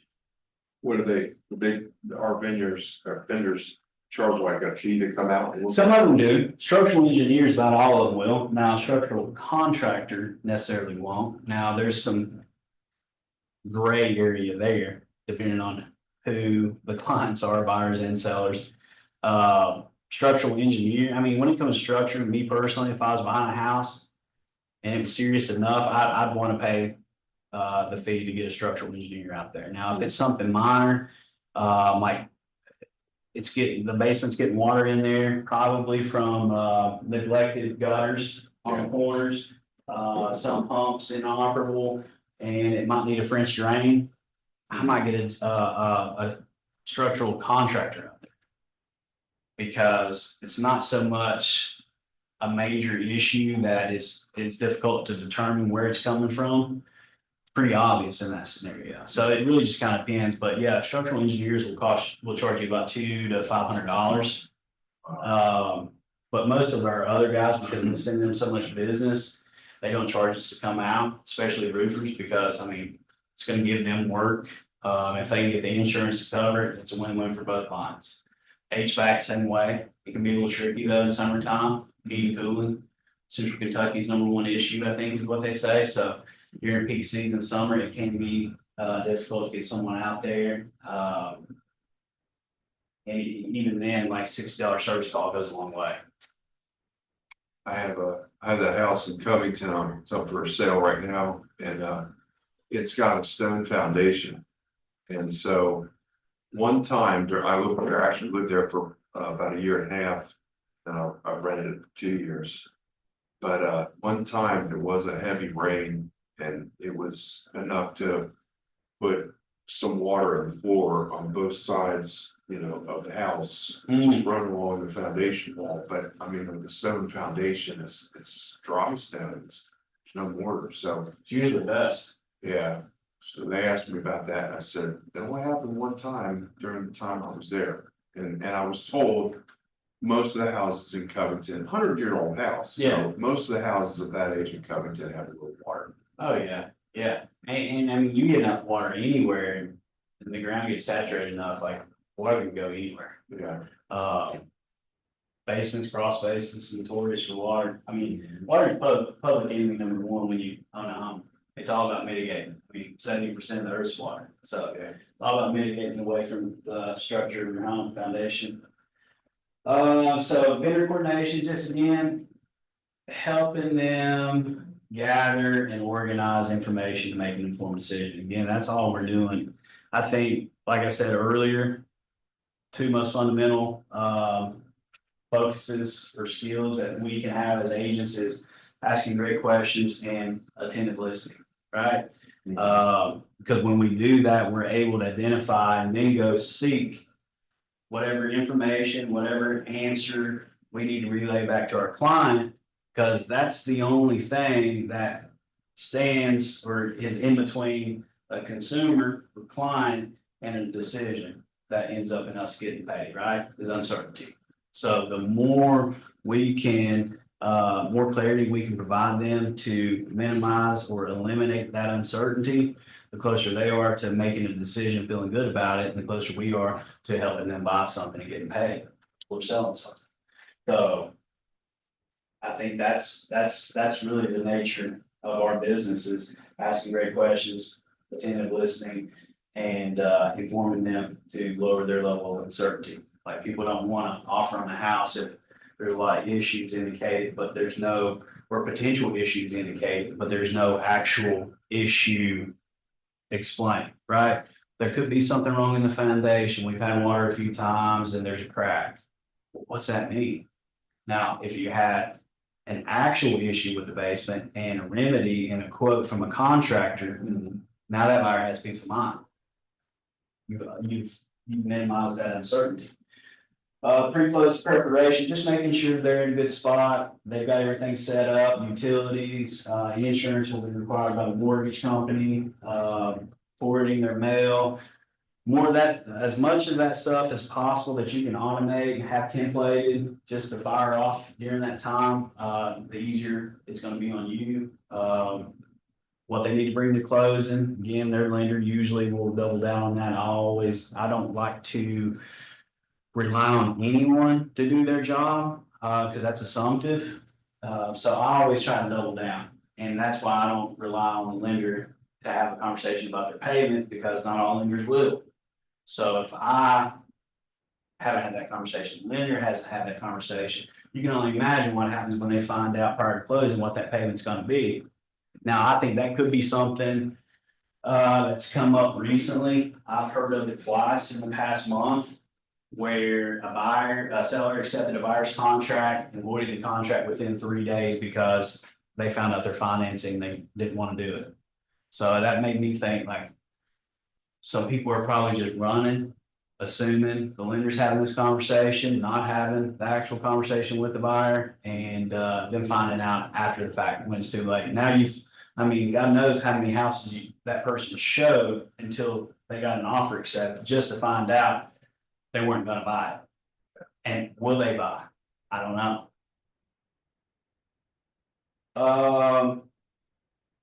Closing. I don't know what they want you to do for closing. Show up, smile. Buyer guide, contents. Timelines of buying process, home search process, how to access the KW app. Introduction, value proposition, pledge, quality, bio. So these are all things entailed in that buyer guide. Pretty easy to template. I think Command's got a template that you can just plug and play with, just plug all your stuff into. Just resources for that buyer. Now, I like to use my buyer guide kind of as a workflow for my appointment, but it's twofold as a resource to them after the appointment too. So I try to structure mine in a way that makes sense for when we're talking about it in person, and then have enough information in there that I may not touch on for them to review after the fact if they choose to. Contents, your needs, our preferences. Some of this stuff is kind of, I like the preferred method of communication, best time. I log that in my database. That way, if I reach out a couple times and I get a hold of that person, I can look at that and say, oh, I called them during work. I need to call them after 4. So again, just increasing my chances of connecting with them, or inconveniencing them, because all that plays a role in their overall client experience. The wish list, I like this because it helps them formulate what their true needs are. Neighborhood insights, this is kind of where I would pull up the data, like I talked about before, what houses are selling for, and how much time, and within how much of what they're asking. This is more so the process. We have something very similar to this. This is kind of the outline that I follow when I'm talking to them in person. Getting pre-approved, find the right home, all the stuff that I touched on earlier. The home loans made simple. Value and experience, you can put some of your stats on there. If you don't have enough stats, you can use the brokerage stats, because we're all a team here. Proof is in the numbers, and I'm pretty sure Command has all that templated for you. Thank you. I think we already talked about all that. Now, if time permits, I do like talking about some of the things that we can control. Again, I'm a big person and focusing on what we can control, and making the best offer possible. Because at the end of the day, I hope my clients sleep well knowing that they made the best offer that they felt was possible for that current home. Like, I don't want them to offer 100K over a house that they don't really want. But if the data suggests that homes in that neighborhood sell up to 10% over asking, I'm gonna give that to you in the price range based on the comparables.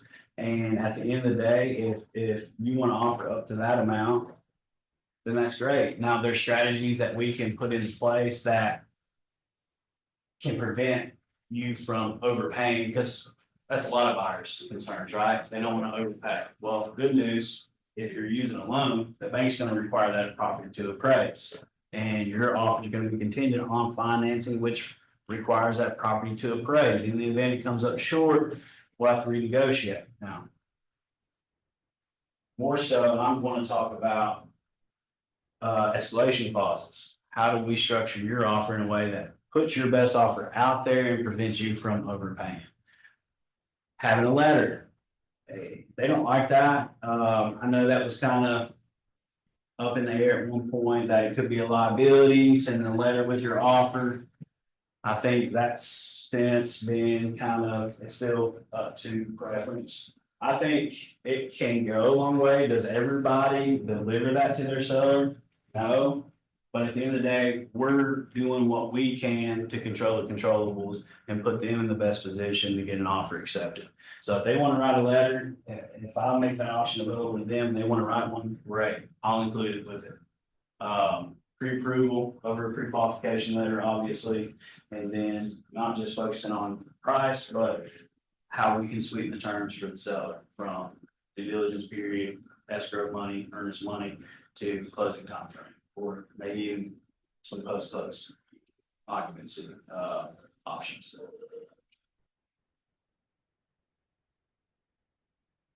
Close for the agreement, so once I get to the end of that whole presentation, talking about the process, needs analysis, I asked them, what is important in the agent you plan to hire to help you with this? They identify those things or maybe not. And then I just point blank asked, well, do you feel comfortable and confident that I'm the right person for that job? Perfect. Well, the next one we're gonna go over is the buyer representation agreement. This explains our relationship, my commitment to you, as well as how I get compensated. Now, this box here, the commission, I'm gonna ask when we make an offer, unless I'm told otherwise, I'm gonna ask 3% of the purchase price. 3%. 3%. Now, in the event that's not being offered, or that has to change in order to get your offer accepted, I'm not gonna stand in the way of people being happy. I'll adjust accordingly, Okay, and I'm not gonna come after you, the buyer, for any difference. right. Can we both agree on that? Perfect. Just need you to sign here. I'll go make a copy, give it to them, upload it to Dotload. Usually after I've bored them to death for an hour, they have no problem signing that just to get out the door. Now, how has that changed, you know, like from what it was a couple of years ago before the NAR thing? Has the commission changed a lot? Not really. No? Not really. The only time it gets a little hairy is in multiple offer situations where it may be important to talk to that listing agent to see if they've predetermined an amount to offer.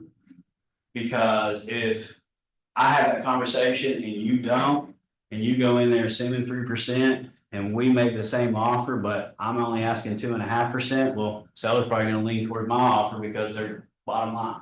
Right, no. Now I kind of lay that out when I'm working with the seller, because that has came up too. Well, I heard I only have to pay one agent now, 3%. Well, that is true. That is true. Now, however, when I list properties, I don't like to put myself in a position where I'm likely to represent both parties. Because that's what that kind of suggests, right? Now, you've hired me today to do what? Sell your house for the most money. Least amount of time, least amount of headache. Now, if a buyer comes along, what do you think they want? They probably want to buy that house for the least amount of money. Now, how can I protect both interests there? Now, luckily I have a team, so anytime a buyer comes directly to me, I'm gonna connect them with another agent on the team or another agent in our market. So that we can keep both parties' interests protected. Now, if we only agreed to 3%, and I've already got a whole bunch of time, resources invested, I've got to pay that other agent.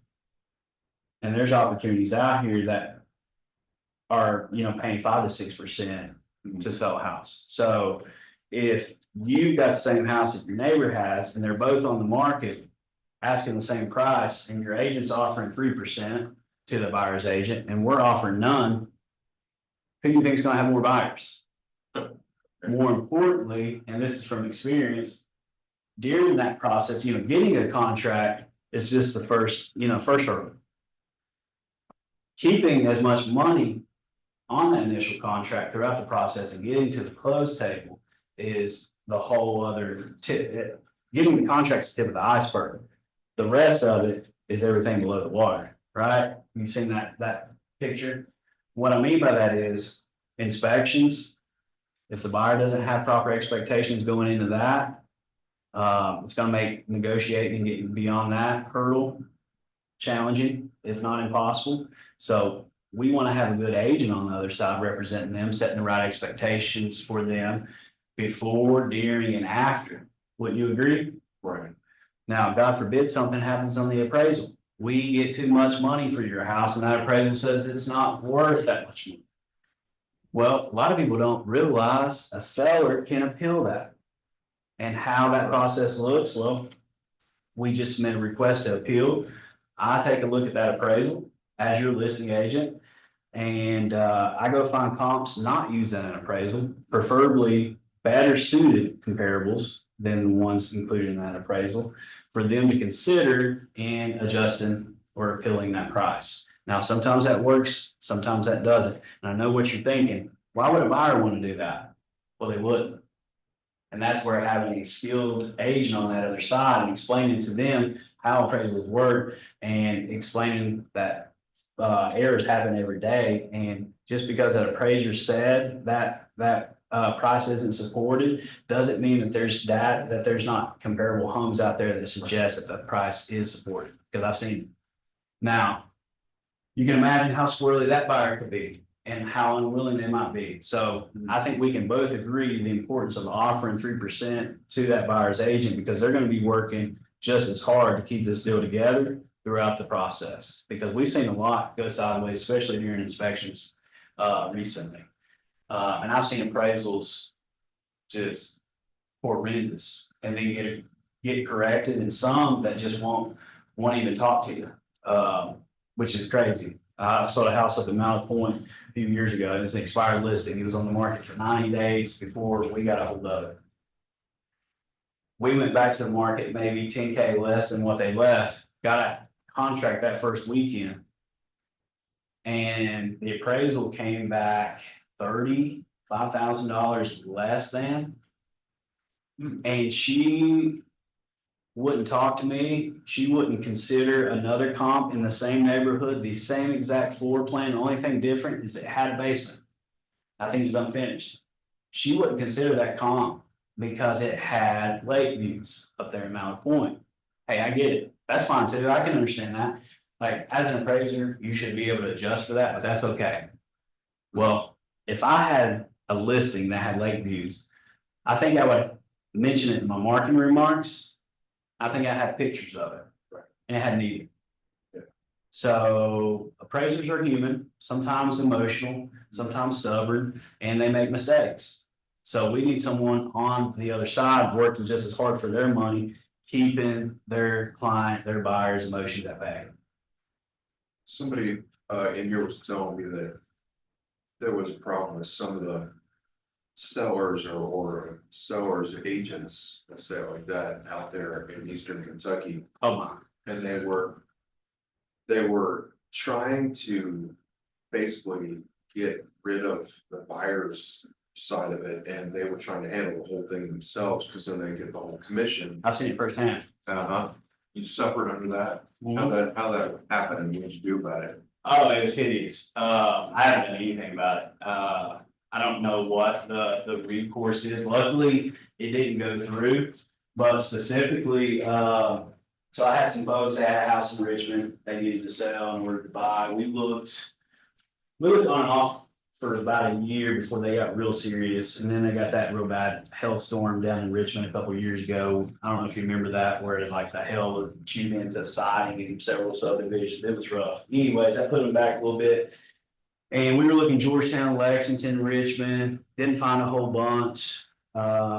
they ended up going back home to Harlan. You can only imagine how many houses are for sale that they want, back in Harlan. There was one, and, you know, you being from Breathitt County, probably everybody knows everybody.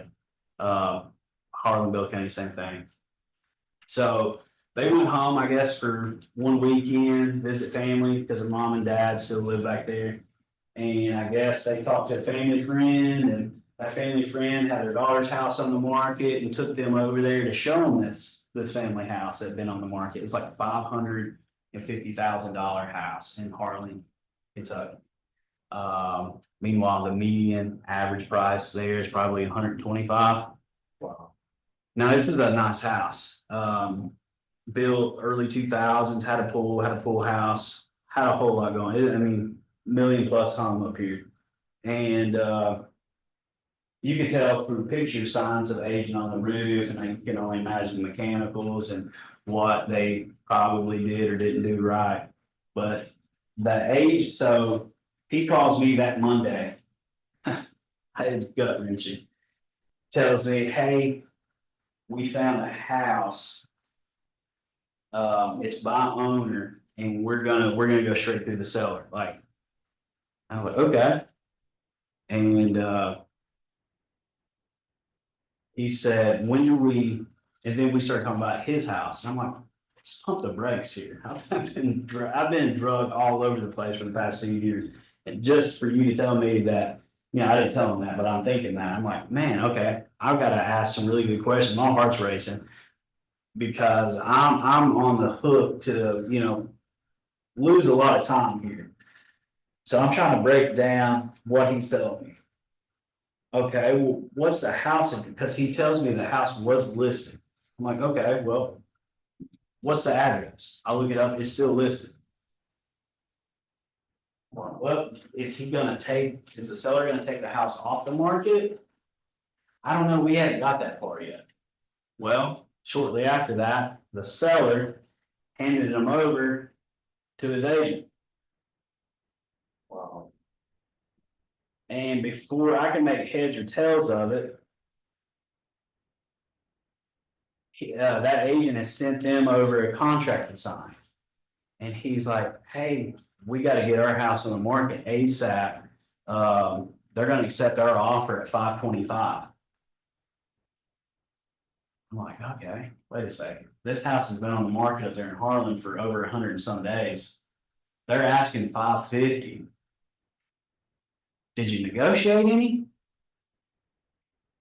Like, well, no, the seller's gonna be saving 3% though.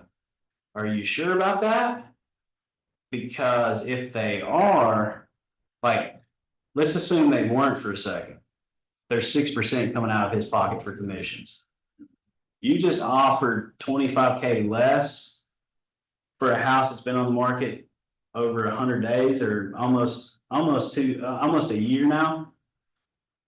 You don't think you could get a better price on that? Because here's the fact of the matter, if he is paying only 3%, well, what does that change that $550 list price to? That's a lot. $550 times 0.97, it's $533.5. So you, let me hear this straight, Mr. Buyer. You negotiated $8K off of a house that's been listed on the market almost a year. I said, Jay, either get a better price or get me in the deal, because this guy, I think, is trying to do you in. He's doing dual agency. He's like, oh, hold on, he just sent me over some paperwork. There's a few documents here. I was like, well, is there a consumer, what was it? A consumer guide to agency or a disclosure of agency form?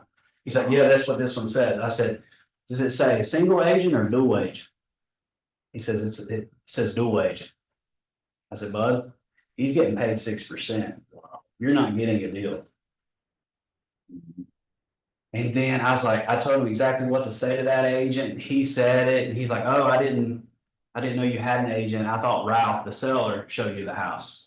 I'm like, what does that even mean? Like, this reckless up there, I'm telling you. And He pressured them into an offer because he said he was getting interest from a cash buyer. So we rushed, put their house on the market in Richmond that Thursday, just to find out Friday that cash offer had made an offer and the seller had accepted it. Wow. And they were no longer gonna go with my folks, which I was relieved because I wasn't gonna get paid on it and that guy was gonna get both sides. Jeff, just so they could close on it within a couple of weeks, cash, and turn right around the same day and put it back on the market. So I don't know what they're doing. And I even talked to the guy that bought it. He was from Virginia, apparently buying this house for him and his girlfriend, closed on it. His girlfriend saw it, decided she didn't want to live there. 500K house, 500 cash, just gone. And then they put it right back on the market, same people. And I thought that was the sketchiest stuff.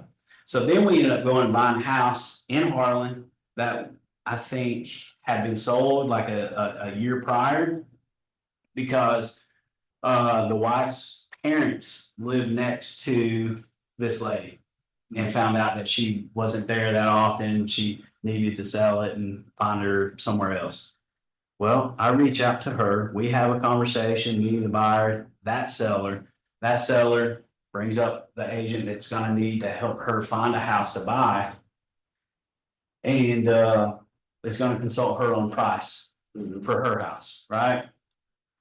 So I'm like, okay, that's fine, like totally get it, and especially if you want to go through your agent, totally understand, because my buyers reminded her like, hey, this could save you some money. Once you determine a price, we'll make an offer. It'll just be us.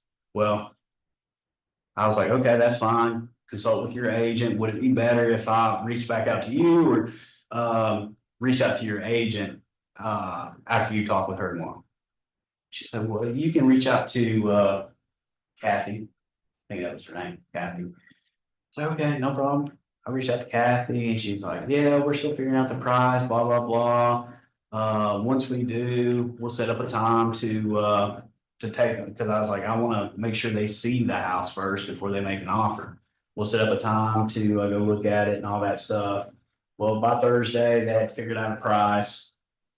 And and even before I sent that price to them, I said, now, does that include commissions? And she said, yes. I think it was like 220 or yeah, it's 220 is the price that she gave me. Now, mind you, the house had just sold for, I think, 220. Not even 12 months prior to that. Nothing had been done, maybe a fence. She confirms that included commission. I related my folks. Before I relayed it to my folks, she says, oh, I'm sorry, I'm confused. That was just my commission. You see where I'm going with this? Yeah. She had just added her 3% and not my 3%. I had done more work than she had at this point. I'm like, okay, so what is the total price with both of our commissions? I apologize for the confusion. I don't know where that happened, but what is the total price with all commissions considered? She was like, well, if you're expecting 3% too, then it's gonna be 228 or 230 or something like that. And I was like, oh my gosh, she has just muddied the water. And it gets even better than that, Jeff. We finally come to an agreement. I cut a percentage point because my buyers, I explained all this to them. What happened, like, this is gonna be a muddy situation, guys. Are you sure you wanna go in this? Because if they're being like this right now, you're gonna go ahead and bet your bottom dollar they're not gonna negotiate repairs much. So, and I hate this for the client, for the seller of this lady, because it ended up costing her down the road. And inspections, didn't identify too much. There might have been 8 to 10K worth of work. I don't know if we asked for anything. We might ask for something small. Then the appraisal came back and it was FHA or rural housing. And that's what identified the 8K in repairs that has to be done in order to qualify for finance. And the appraisal came up 15K short. Mhm. Or 20K short, 15 to 20K short. And again, we have a right to appeal that. And I told them, I said, guys, we can appeal this. Because right now, here's where we're at.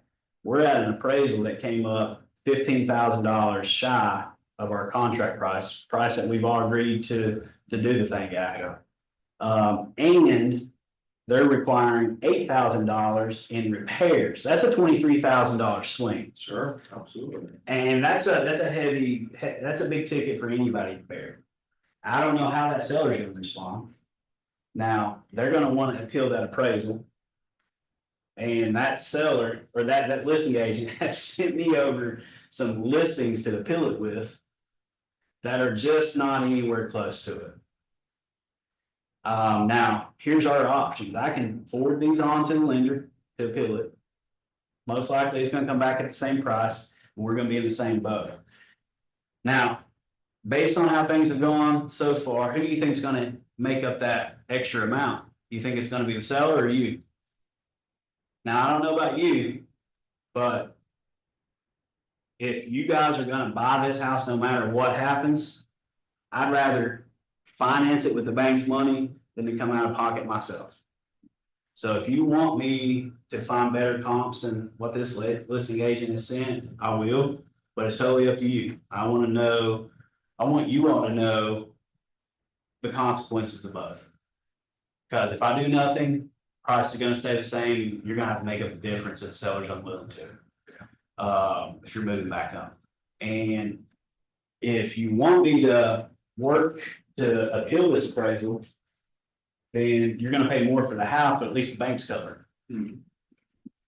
But yeah, she sent me over like 3 houses, 200 or 300K above that, one of which was active, and you'll never believe which one it was, Jeff. One of the ones you already dealt with, that was another problem child. And instead of sending me the one that had just closed, 525 cash, she sent me the one that was active for 540. Like, goofy. Weird. But yeah, you triggered a pain point, those Eastern Kentucky agents, man, and I hate that because that's where I'm from, that's where you're from. And it appears, based on what you're aware of and what I've experienced, those people aren't getting the service that they need. And this NAR stuff, I don't know if it's incentivized them to take that approach or if they've always taken that approach. I got a feeling they probably always taken that approach because Eastern Kentucky, it's not, I can't imagine going home and trying to do what I'm doing here. Yeah. There's just not enough houses, not enough volume. You gotta have some extra jobs. So there's not a whole lot of agents to begin with. So the people that are listing houses, you know that demographic. Some of them are on the internet, some of them are driving around or just hear about a house being for sale, and they call that listing agent. That listing agent gets both sides. I did run an MLS report for that brokerage. Insane percentage of dual-sided transactions. Like over 50%. Kentucky allows it as long as they inform the buyer, right? Or seller, whoever. Well, yeah, well, more so that they get that agency disclosure signed, which tells the consumer what type of agency exists in that transaction. Now, do they take the time to explain to them what's really going on? That they're representing both the buyer and the seller? I don't know. I don't know that. And that's where the liability exists, but I don't know, just be careful. Looking in those rural areas, some of those agents will, they'll get you. But we appealed that appraisal. It came back a little bit higher. It was still maybe 5 or 6 less than the contract price. That seller had to do that work and we got the deal done. But who did it end up costing? The seller and the buyer. Because of that agent. Good. Yeah. But that's it, man. That wasn't even part of the show today, but you got a little extra. Appreciate that. Yeah. People never cease to amaze me. Like, I could not believe that was going on in my backyard back home.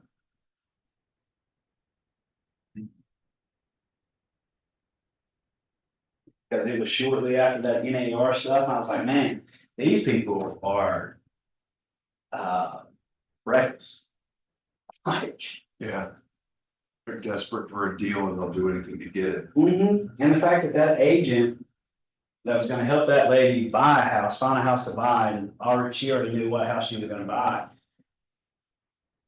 Was gonna charge her a full commission for doing a quarter of the work that she normally does. Like, that's crazy to me. Probably not even a quarter, probably a tenth. Yeah, it was weird to see how there was so